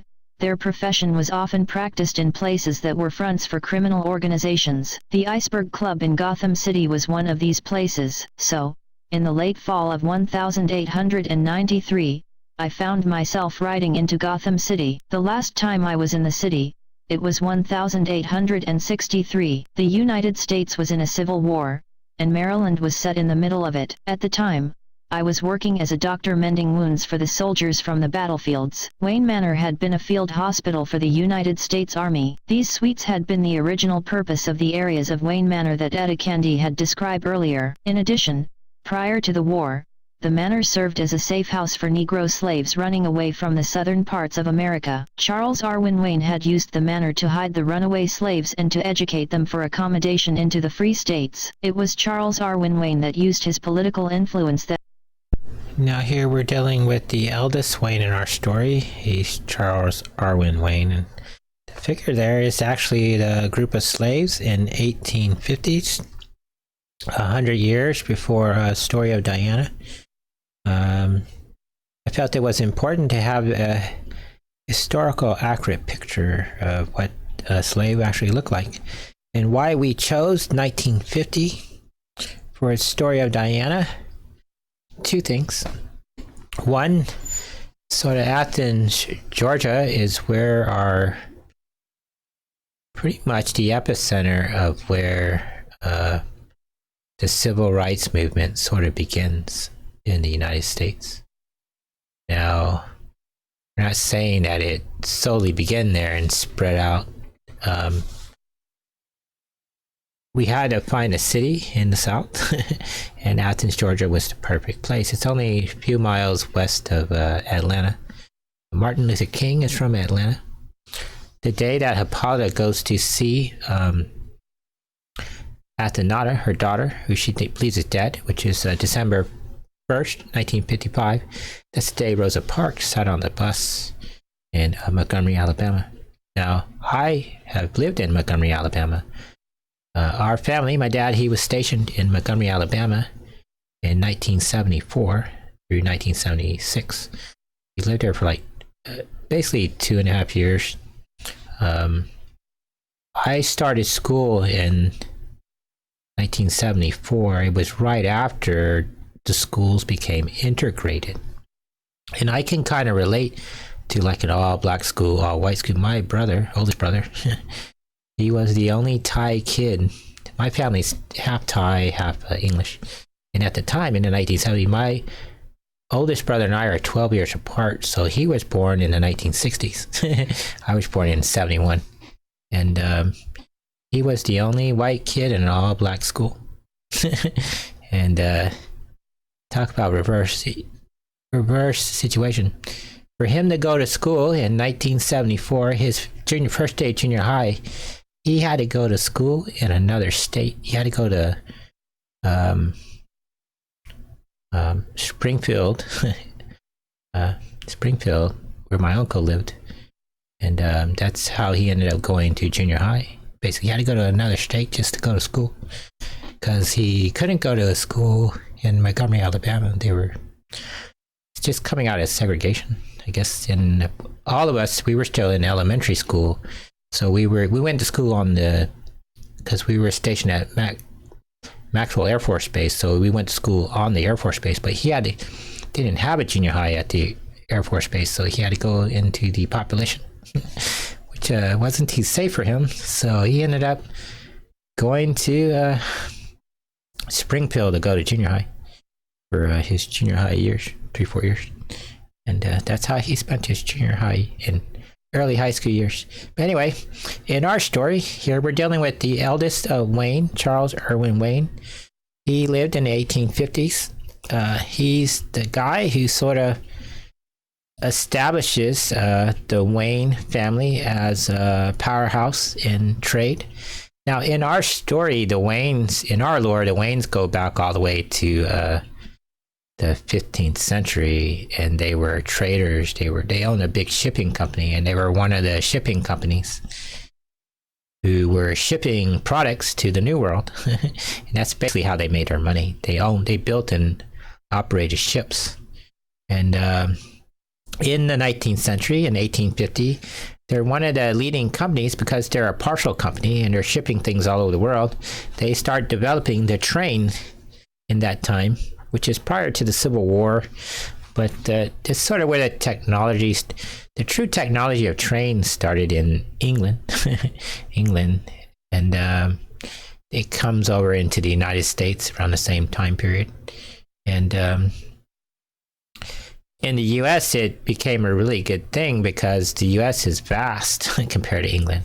And so it made getting around pretty easy. Unfortunately, a lot of places that they built the trains were pretty hostile areas, and a lot of deaths occurred building the train. You played Railroad Tycoon, which I have, Railroad Tycoon too. It's pretty good at understanding the history of the development of trains. And anyone who's studied the history of trains know that the Vanderbilts, the wealthiest families in the United States, they built the trains in New York, and that's how they got their money, was through development of trains.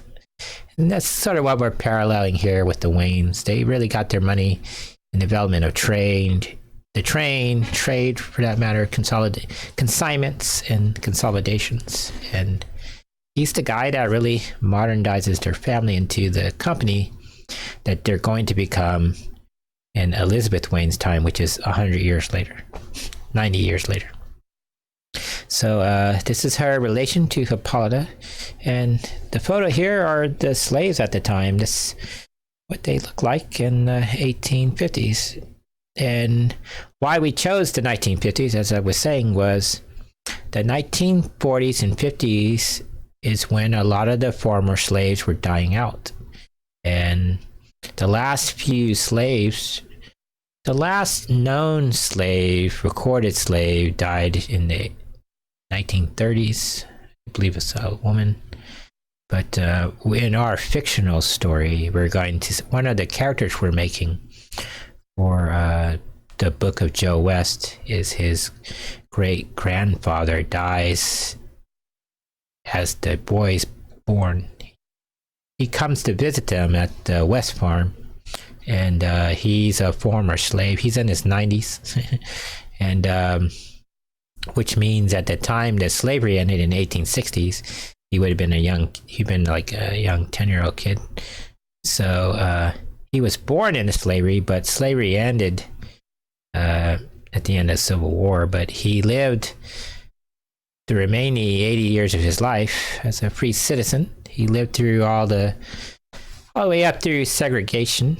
And in 1956, when Joe West is born in our story, that's when his great-grandfather, who was a slave, died. And for his family connection, that's how they named Joe West. He was named after his great-great-grandfather, who was a slave. And in our story, our fictional character, his name's going to be Joe John. They call him Catfish Joe John, named after the song Catfish John. But we made a fictional version of that character named Joe John. And when he dies, he's buried on the West Farm in their family grave. They're on the farm. And they named the great-great-grandson Joe West in the story. And that's how his name is derived. That's who he's named after. And in our story, we have Chuck Berry is going to play Joe John in our story. We needed a 90-year-old guy to play. And he'd be the best character to do that. And actor to do that. And so that's how we're meeting this guy. That allowed for me to go to medical school and to become a licensed doctor in the late 1850s. Charles had 2 sons, Solomon the eldest son, and Joshua the youngest son. I had met Charles years ago before his sons were born. I worked at the manor as a medical doctor. Charles was aware of my advanced medical training. When the war started, I had returned to Wayne Manor to work as a doctor. As the Army of the Potomac marched north into Pennsylvania, I had followed with the supply wagons and supply trains to help the field hospital. It was from being a doctor that I met Solomon Wayne. He had been shot in a recent battle in a small town north of Gotham City, named Gettysburg, and I had been assigned to his care. His wife, Amelia, had just had a baby son. Due to the war, Solomon Wayne had not been home yet to see his son, Alan Wayne. I had helped Solomon write his letters to his wife during his time at the Army Hospital. Due to his injuries, he had not been able to write for himself. While living in New Orleans,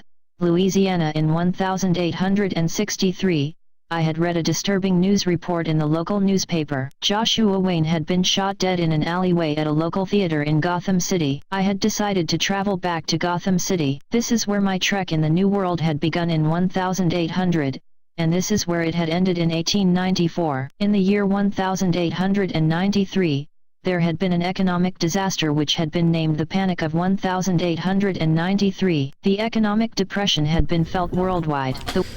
Here's our Panic of 1893. A lot of people forgot about this. Is one of the artist renderings of that, and this illustration shows the extent of it in the world at time. And basically what had happened is in the 1870s and 1880s, people were buying things on the silver exchange, and they're basically borrowing money, silver.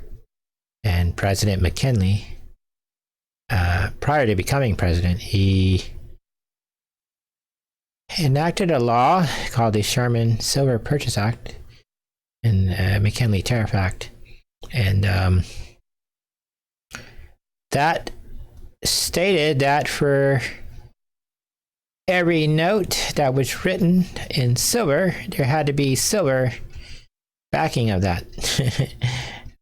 Pretty much kind of what happened in the Great Depression with gold.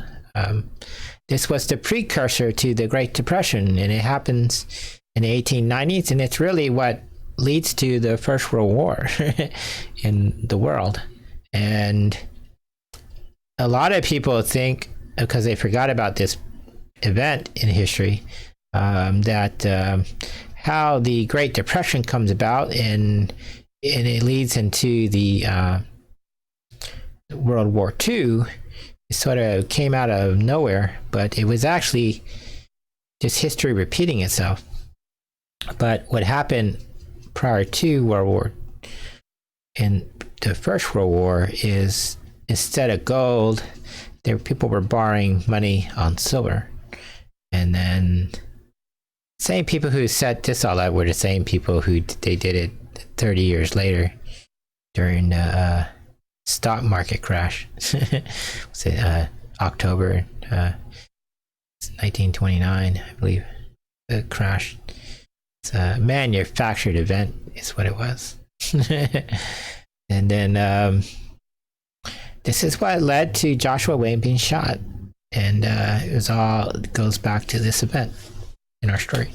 The working theory at the time by economists had been that a failed wheat crop and a failed revolution in Argentina had caused a run on American banks. In 1893, the Sherman Silver Purchase Act of 1890, and the Protectionist McKinley Tariff Act of 1890 were believed to have been responsible for this economic depression. When I had arrived in Gotham County in 1893, I had decided to go to Wayne Manor and pay my respects. I had talked to Judge Solomon and his wife Amelia. Alan Wayne was now a grown man at the age of 30 years old. He had become a medical doctor and worked at the local Gotham Memorial Hospital. The funeral had been a small affair. Joshua had been a banker and had been a venture capitalist at the Gotham City Bank. It had been during this time that Solomon had relayed to me that his brother had been murdered by Vincent Falcone. Solomon had known that I was an immortal woman and the queen of the Amazons. He had asked me if I would help him investigate the Iceberg Club for him. Of course,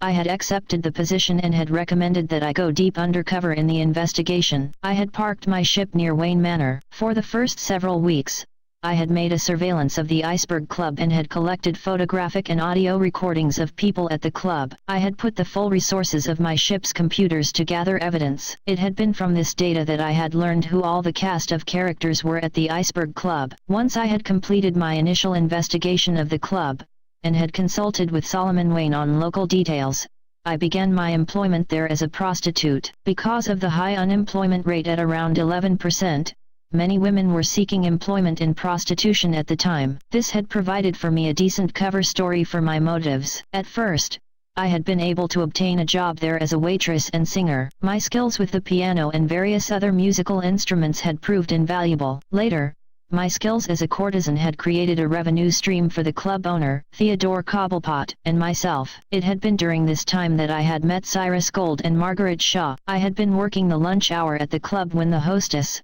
Margaret Shaw, had seated him in my section. Margaret was a stunning brunette with legs a mile long. She was much like Etta Candy, same height and build and charisma. She was a talented actress and prostitute. Everyone loved her. When I started at the club, Margaret had been assigned as my trainer. Theodore had put us together on the floor because men flocked in during the day to see us. Cyrus Gold was a handsome man. He stood at a height of 6 feet 4 inches. He had broad shoulders and a firm set of buttocks. I fell in love with him instantly. He must have been aware of it because when he had noticed me staring in his direction he gave me a look over that melted my soul. I guess that it must be true that I have a weakness for strong men. After some time, I had come to learn that Cyrus Gold was the local district attorney. I met him and his secretary, Saline Kyle, on a few occasions. During this time period, I had not worked as a prostitute yet. Theodore Cobblepot, the owner of the club, did not want to overwhelm me at first. He had insisted that I needed to learn the menu first. The club had a great training program that had the women take tests to learn the menu. Also, many of the women received some education training. Theodore believed that if the women were hosting a higher class of clients, then the prostitutes needed to have an education. For what it had been worth, Theodore Cobblepot was a kind man. He had looked out for the women under his employment. As a pimp, he had been easy to work with and had been fair with the distribution of cash funds. If it had not been for the economic depression that had cost him a fortune, he would have paid off his debts to Vincent Falcone. Vincent Falcone, on the other hand, he had lost a fortune from the economic collapse. Through my contacts at the club and physical evidence that I had collected, I had learned that Falcone had heavily invested in the wheat market in Argentina. Also, he had put money into silver at the time. He had taken a huge risk by investing into bonds that needed to back the notes backed by silver. The United States was on the gold standard at the time, and in the 1880s, silver had enjoyed an economic boom. When the attempted coup in Argentina failed, and the wheat market failed in Argentina, Mr. Falcone's railroad company FCX went bankrupt. Along with that, his silver investments had fallen short when European bankers started selling off their American notes. Falcone had publicly criticized Joshua Wayne for encouraging the passage of the Sherman Silver Purchase Act of 1890, and the Protectionist McKinley Tariff Act of 1890. I had discovered that Falcone had been hired by Argentinian revolutionists to assassinate Joshua Wayne in 1893, part of a political movement called the Populist. They believed that Joshua Wayne had supported the Jews. They believed that Jewish bankers had been responsible for the poverty in Argentina and the failed wheat crop in 1893. I had learned through my investigation that Margaret Shaw had been hired as an escort by Joshua Wayne to attend a show at the Gotham Theatre. They were to attend a play. One night, after Margaret and I had a sexual encounter, she had relayed to me a story about how she had witnessed a murder a year ago. She had described to me in detail about how the assassin,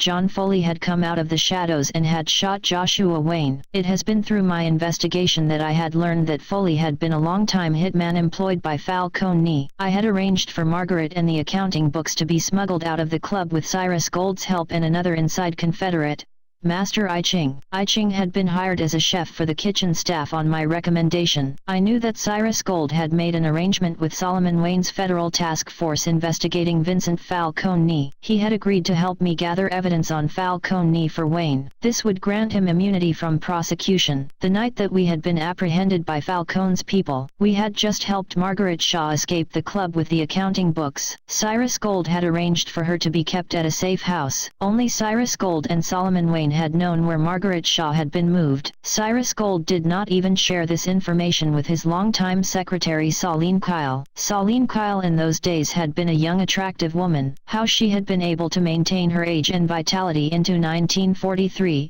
I suspected that it had to do with Goddess Kirky. Throughout the centuries, Goddess Kirky had attracted followers with dark natures. With female minions, Kirky transformed them into feline bestiamorphs. With men, Kirky would transform them into various beasts like wolves, bats, and apes. In 1893, Kirky was able to mask her magical spells from me by using soul stones throughout the club. Soul stones were essentially orbs that contained spiritual energy used for magical practices. I think that this is the ideal place in the narrative to explain what the soul was and why magical practitioners sought to collect the souls. The soul is an orb that surrounds all living things. The soul is what channels spiritual energy into the plane of existence, or what practitioners of the tarot called Earth. The god Poseidon governs over the plane of Earth. In paganism, there are four essential elements: fire, air, water, and earth. When creativity happens in the multiverse, it begins with a spark or the lightning bolt in the spiritual plane or the plane of fire. The god Zeus governs over the realm of fire or the spiritual plane. This spark is only raw energy that is separated from matter. It cannot exist in the plane of earth until it takes on a structure or crystallizes. As the spark grows,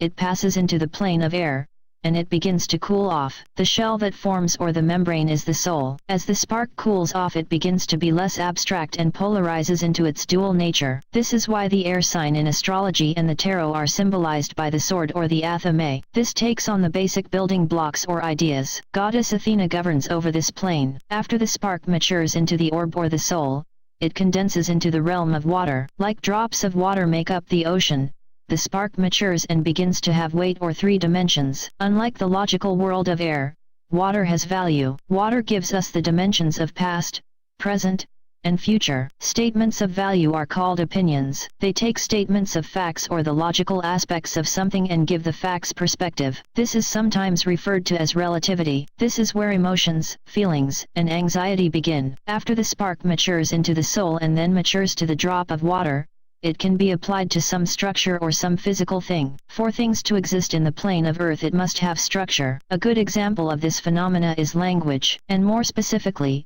this is what letters and words accomplish. A person takes the creative spark from their imagination or the divine spark from Zeus and writes the idea down on paper in the form of words and written language. The idea has now been brought into the physical realm. The written work, after being born out of the mind of the person, now exists for the person to grow and to nurture. Likewise, Some other person can take the idea on paper and nurture it into some other thing. How does this relate to the soul? A good question. The orb that binds the physical being to the spiritual multiverse is called the soul.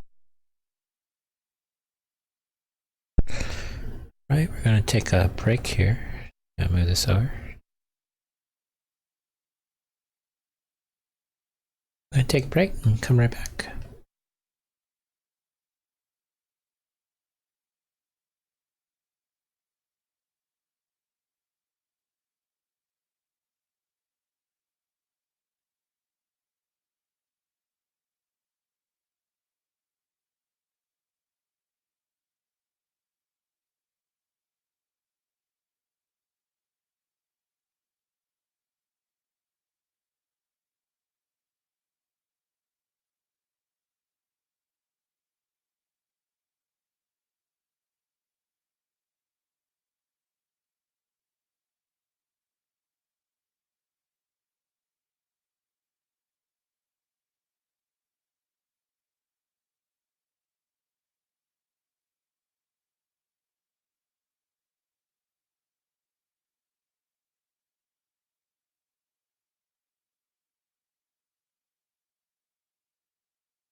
All right, let's get going. Let's this back over.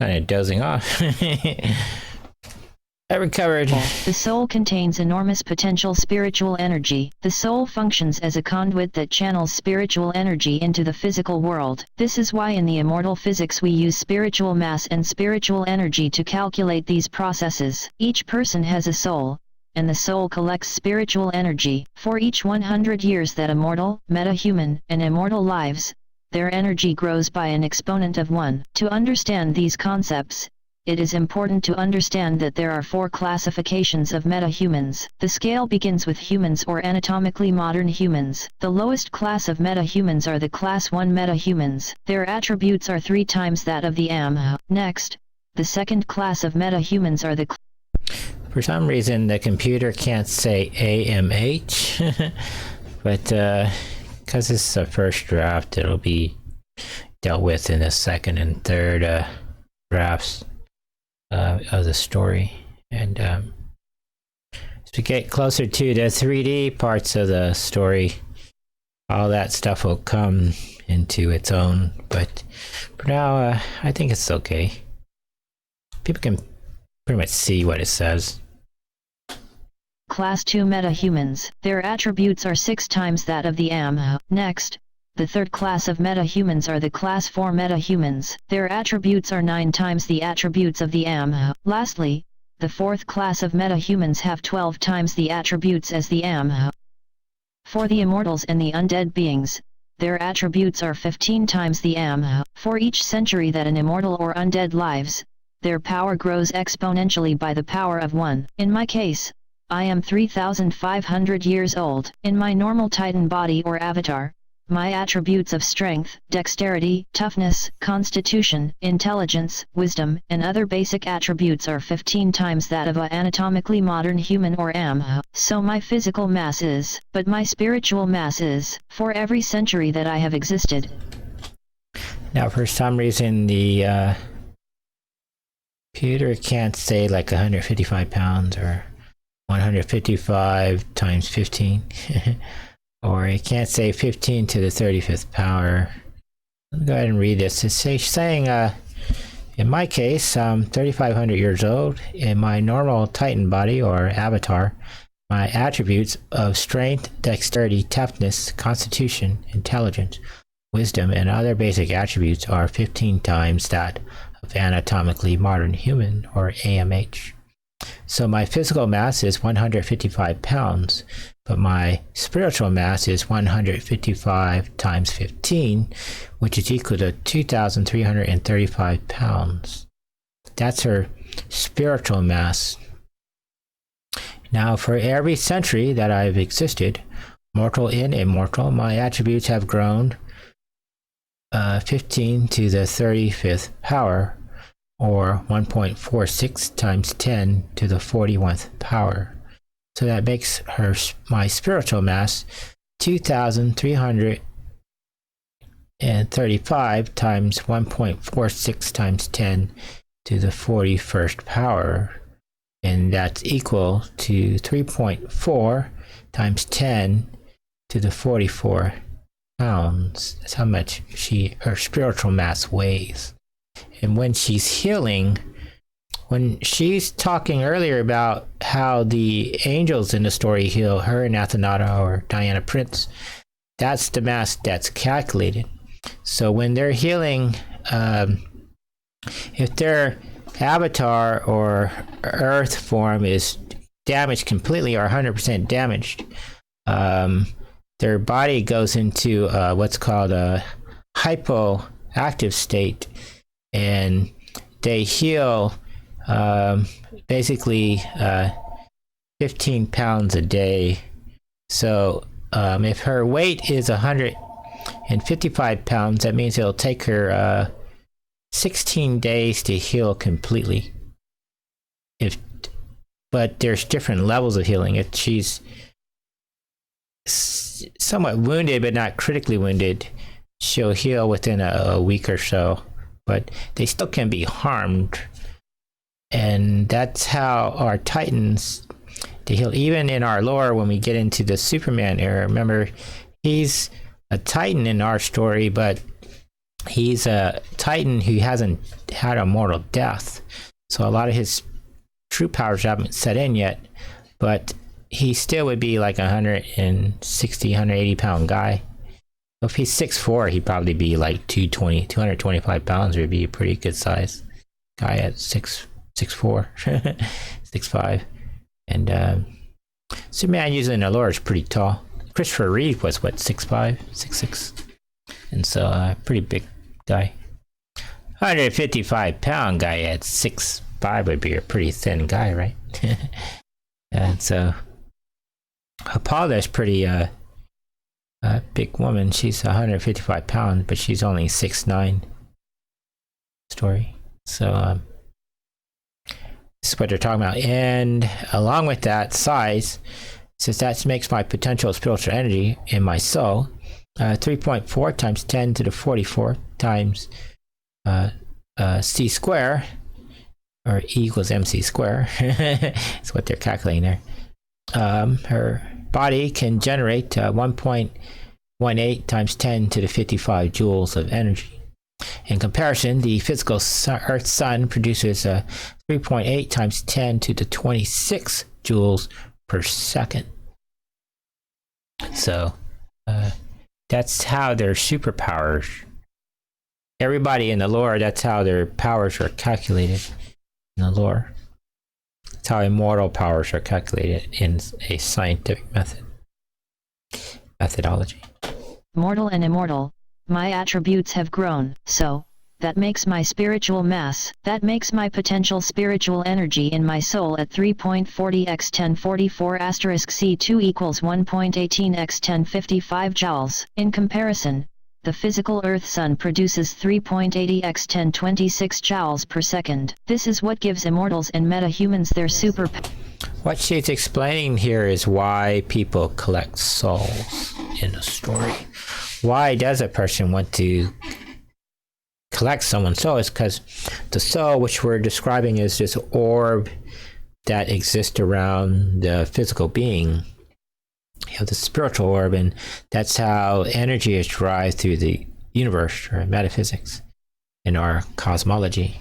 And so for anatomically modern human, they possess a lot of energy, but they don't really use that energy in their everyday life. And when you're dealing with metahumans and titans in the story, they generate a lot more energy, and through the foods they eat, how they generate, and we've calculated all that out per character in our story. So you have a sense of scale in our case, and this is where we get into more of the immortal stuff here.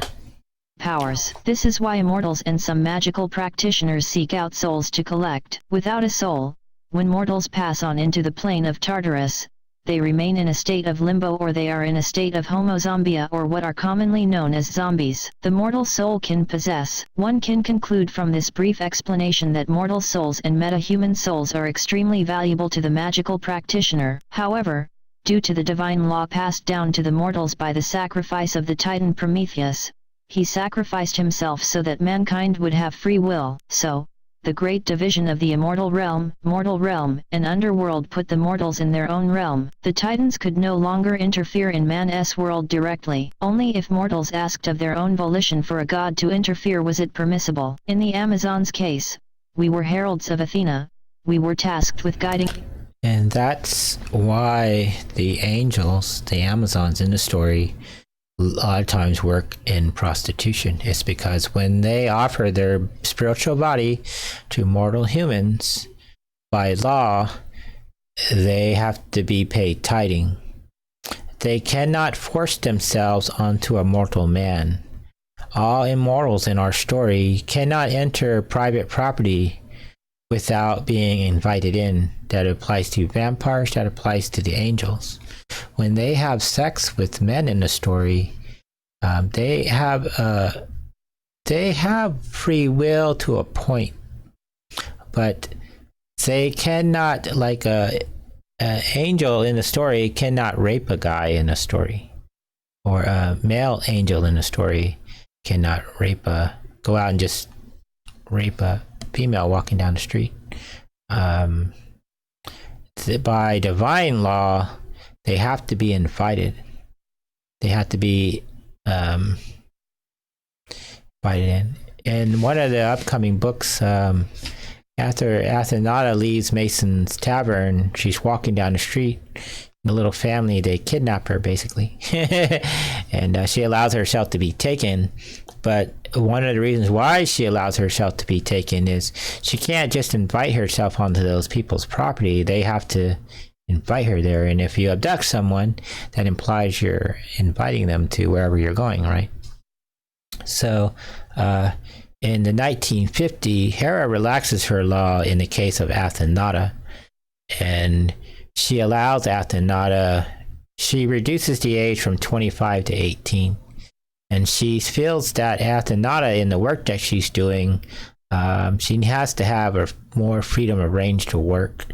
And Hera grants Athenata a special case only for her. And so, as a gift to her, she does that, but it allows her a little bit more freedom to work in the age that she's living in 1950 segregated Athens, Georgia.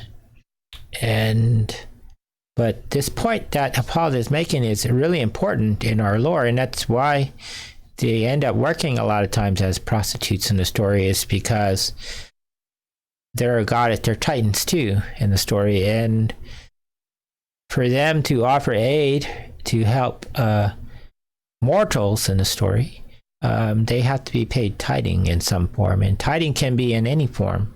And in this case, it's through spiritual enlightenment that they're paid tithing, and that's a divine law in our fiction. Mortals along the path of justice. Likewise, Ares and Kirky had their own mortal followers, Saline Kyle, Vincent Falcone, and Baroness von Gunter. In these mortals' cases, they signed a contract so that their souls became the property of the gods and goddesses. The night of December 14, 1894, after I had escorted Margaret Shaw out of the club and had I Ching sneak her out of town by wagon, I had... Okay, now after that intro there, we're moving the chapter. There's only 2 more chapters left in the book. So we've gone through chapter 10. In chapter 10, pretty much the first half of it, you're dealing with Diana, how she becomes Cyrus Gold in the story. She's basically in his body. And now Hippolyta dealt with the second half of the story. She gave us a huge backstory of the Waynes, Gotham City, where the United States was as a country, where the world was as a whole. And so now she's circling back to the actual plot of the story, Margaret Shaw. And this sets up the plot for the next book here in chapter 11.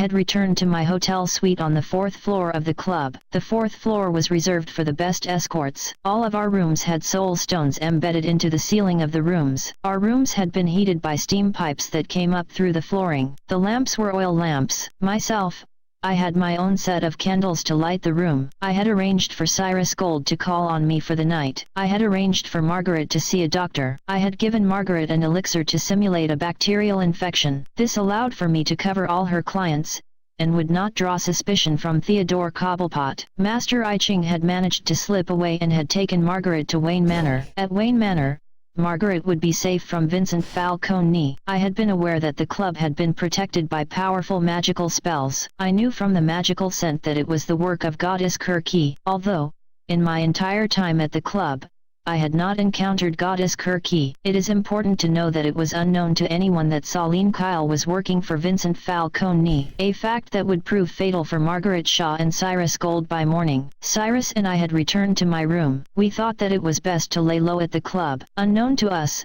plans had been put in motion that I would not be fully cognizant of until 1943. I used our sexual intercourse to cast a magical protection spell onto Cyrus Gold. At the time, I thought the spell would protect Cyrus. I would learn later that it would be his doom. Also, I had casted a protection spell on Margaret earlier in the day to protect her from being harmed by magic. This proved to be my second mistake, so, Here I laid in my makeshift prison in the basement levels of the club. I had awakened from my anesthesia-induced sleep with my arms chained to a metal stake embedded into the concrete floor, my bracelets welded together by the links of the metal chain. The chain pulled... Now, what's happening there with the anesthesia, we're saying with the immortals, the amount of anesthesia that's used to basically knock them out, chloroform, would normally kill a human being, but because they can't die, it just basically renders them, puts them to sleep, basically, induces them into a coma-like state. So they're basically knocked out.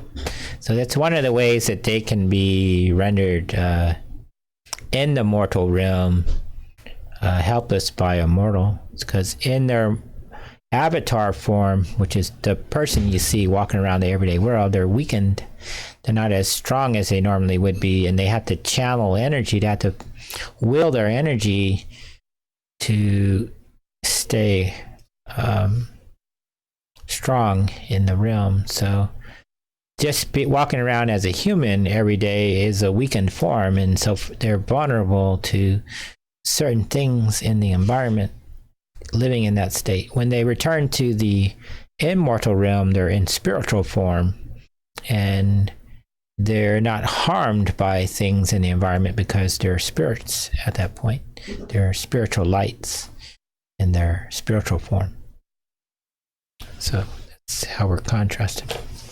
My arms over my head in a very uncomfortable condition. Next to the stake that anchored my chain to the floor was a crystal orb that I had immediately recognized as an Omega diamond. As it was not enough that the welded links that bound my bracelets together sapped my strength, my superpowers were negated by the Omega particles radiating from the Omega diamond. My body was left nude as I laid there on the cold concrete floor. As my mind oriented to the environment, my attention was disturbed by the voice of Theodore Cobblepot. "Welcome back, Hippolyta," Theodore said. "Thank you, Theodore," I replied. "It is with regret that I am forced to treat you like this, Hippolyta. My employer, Vincent Falcone, has instructed me to recover a few important facts from you tonight," he said. "And what if I refuse to cooperate with you?" I asked. "Then, the boys and I are going to be forced to do horrible things to that pretty body of yours, Hippolyta." Diana's Journal, December 4.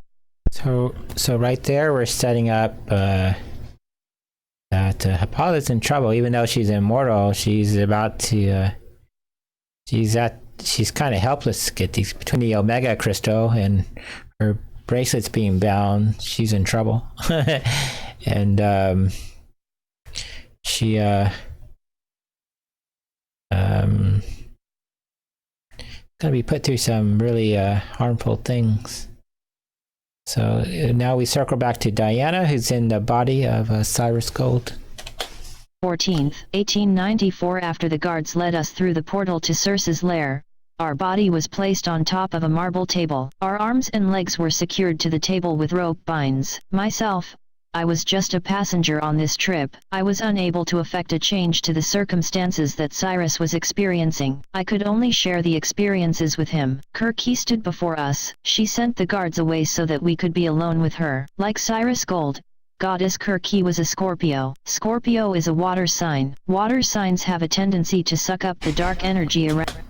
We should point out here, when we're dealing with Circe, Cyrus Gold, and Diana is telling the story, but she's in the body of Cyrus Gold, and that's why we have the two pictures paired together there on the left and right. And he's interacting with Circe here. This is the first time we really get to meet Kirky in the story. And when they're talking about Scorpios, I actually study astrology and tarot cards, and the information presented in the story is actual factual stuff of astrology. Anytime we're using astrology and tarot in our fiction, we're presenting them as they really are in non-fictional settings. I felt if a person reading this story, if they actually studied the tarot and astrology, and it came across this, and they said, wow, that's actually what it actually means. I felt it would give the story more weight. A lot of times when you see things in astrology and things in tarot presented in fiction, the writer takes a lot of liberty, and so when you're a person who actually understands about tarot cards and astrology and numerology, for that matter, you read stuff in fiction and that's not the way it actually is. It tends to ruin the fiction for people that actually practice those things, those methodologies. So in our lore, we try to keep those methodologies to how they really are. And so when Kirky here is talking about Scorpios, that's really what they are. Scorpio is a water sign. And as a water sign, there's a duality to them. And water signs tend to transform, transmute, or transfer dark energy. And depending on what the water sign is, the water signs are Cancer, Scorpio, and Pisces. Yeah, Pisces. And they're the last sign in the 4 aspects. If you have fire, earth, air, water, they're the last of the mature signs, the last of the compassionate signs. And all water signs in their own aspect are some form of compassion or learned person, or a person that's domesticated in some way. And with Scorpio, they're really about transformation. In the way a lot of Scorpios transform, or they absorb the dark energy around them, and in some way they have to transform that energy. And through them, it's what they call a spiritual death. A lot of Scorpios in their life, or a lot of Scorpios that I've met in life, tend to soak up a lot of dark energies, and they tend to be destructive or destroy things, or have what's called a spiritual death. And through a lot of Scorpios, that can be through sexual intercourse, or through some relation to something in life. They tend to be destructive or destroy things, and then they're reborn, and that's how they grow in life, is through a continuous cycle of death and rebirth. That's because Scorpio's sign is that of death and rebirth, the ending of one thing and the beginning of something else. And that's basically the metaphor for their life here. Around them, and then transform, transmute, or transfer the dark energy into something. In Scorpio's case, they transformed their energy. This transformation was a spiritual form of death and rebirth. Goddess Kirky had a habit of collecting dark magic from her loyal subjects, and in return, she would transform them into bestiamorphs. This would allow her to collect the souls she required to conjure up her magic. Goddess Kirky was a sorceress. She had been a sorceress for 3,500 years. Like Queen Hippolyta, and myself, her soul possessed great spiritual energy. Her gift was that of a spellcaster. Through her will alone, she could craft powerful spells. She possessed the power of clairvoyance. This is the ability to see the future. The problem with the ability to see the future is that, like dreams, it appears to us in a dream state. The future appears as images to us. Like memories are images of the past, the future is just images of what could be. Memories over time tend to fade into the abstract, where it is difficult to distinguish them from dreams. The details begin to have gaps. The mind tends to fill in the gaps with irregularities. The future is the same way. Future thoughts create anxiety. Past thoughts create emotion. Through these future images. Now, what we're doing here, psychological, from a science point of view, is we're saying that anxiety is the part of the brain that uses imagination. And we're saying emotion is the part of the brain that utilizes memories. Now, in the brain, where the brain doesn't have historical or some experiences with, it puts in imagination. And that's basically how neurons work. Neurons, for the most part, without anything to guide the neuron, it just puts whatever's there. And that's why when people dream, dreams can have sort of a weird sort of, it could be going along normal, and then bam, completely uneventful thing and then back to normal. And that's because that's how the brain works, and that's what anxiety does. When a human encounters something in the distal environment and they don't know how to resolve, or don't have any coping mechanism or coping skill, coping is a skill that people learn to deal with something in the environment. And so their anxiety informs them that, well, it's a life-threatening situation. So the human being will either avoid the situation, combat the situation, or move closer to the situation. And in this case, Cyrus Gold feels himself in danger and he can't do anything about it, so he decides to go through this sex ritual through Circe. Kirky. Kirky, on the other hand, she's been a sorceress now for the better part of 3,500 years. She's an immortal woman. She's basically the counterpart in the story to Hippolyta.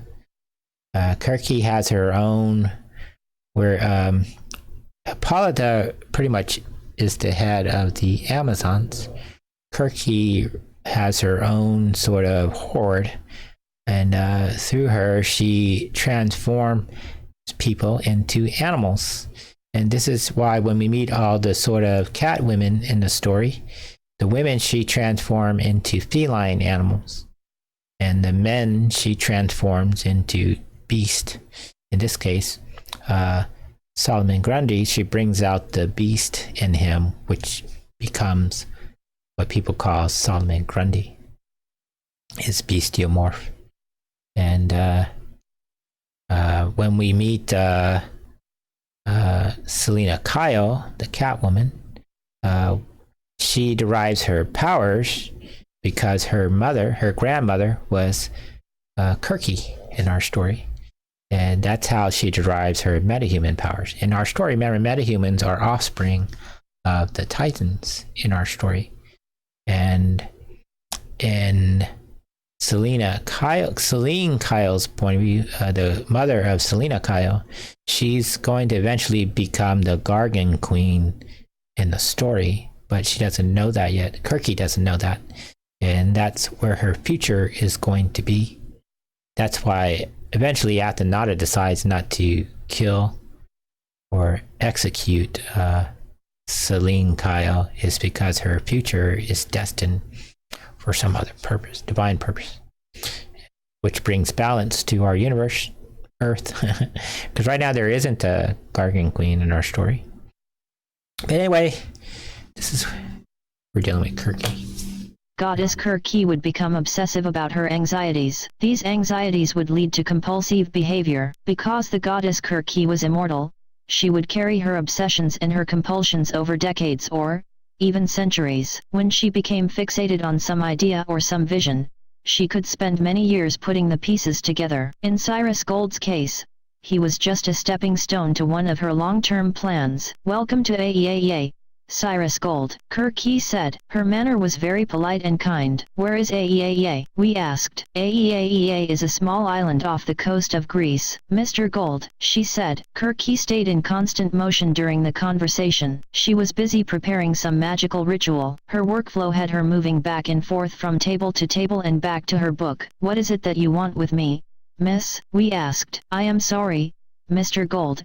Forgive my manners. I am the goddess Kirky. I have been asked to retrieve some info." Oh, it's 5 o'clock, so we're going to have to stop here. Let me write the time. Didn't have any really notes between the 14th and 16th. So today is the 17th of June. June 2019. We're at 5 hours and 16 minutes in the story. Time recording this, it's 5 o'clock, 1700 Eastern Daylight Saving Time. And our story will stop at 5 hours, 16 minutes, and 15 seconds. Story pauses.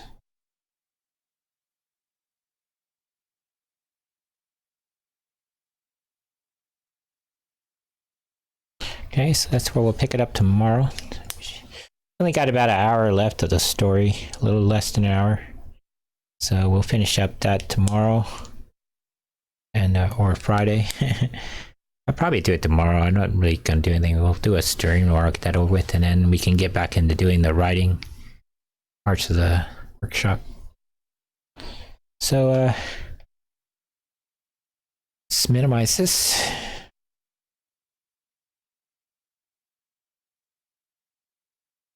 Bring our Nightbot playlist back up.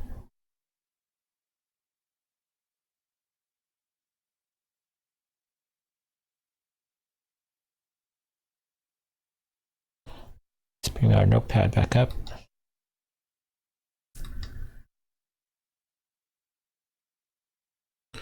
Okay, there'll be a 30-second delay. We'll move this back over. So there'll be a 30-second delay, and we'll come back and we'll have the intermission here.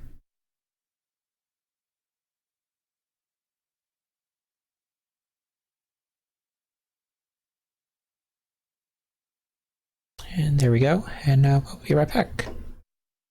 Enjoy the intermission.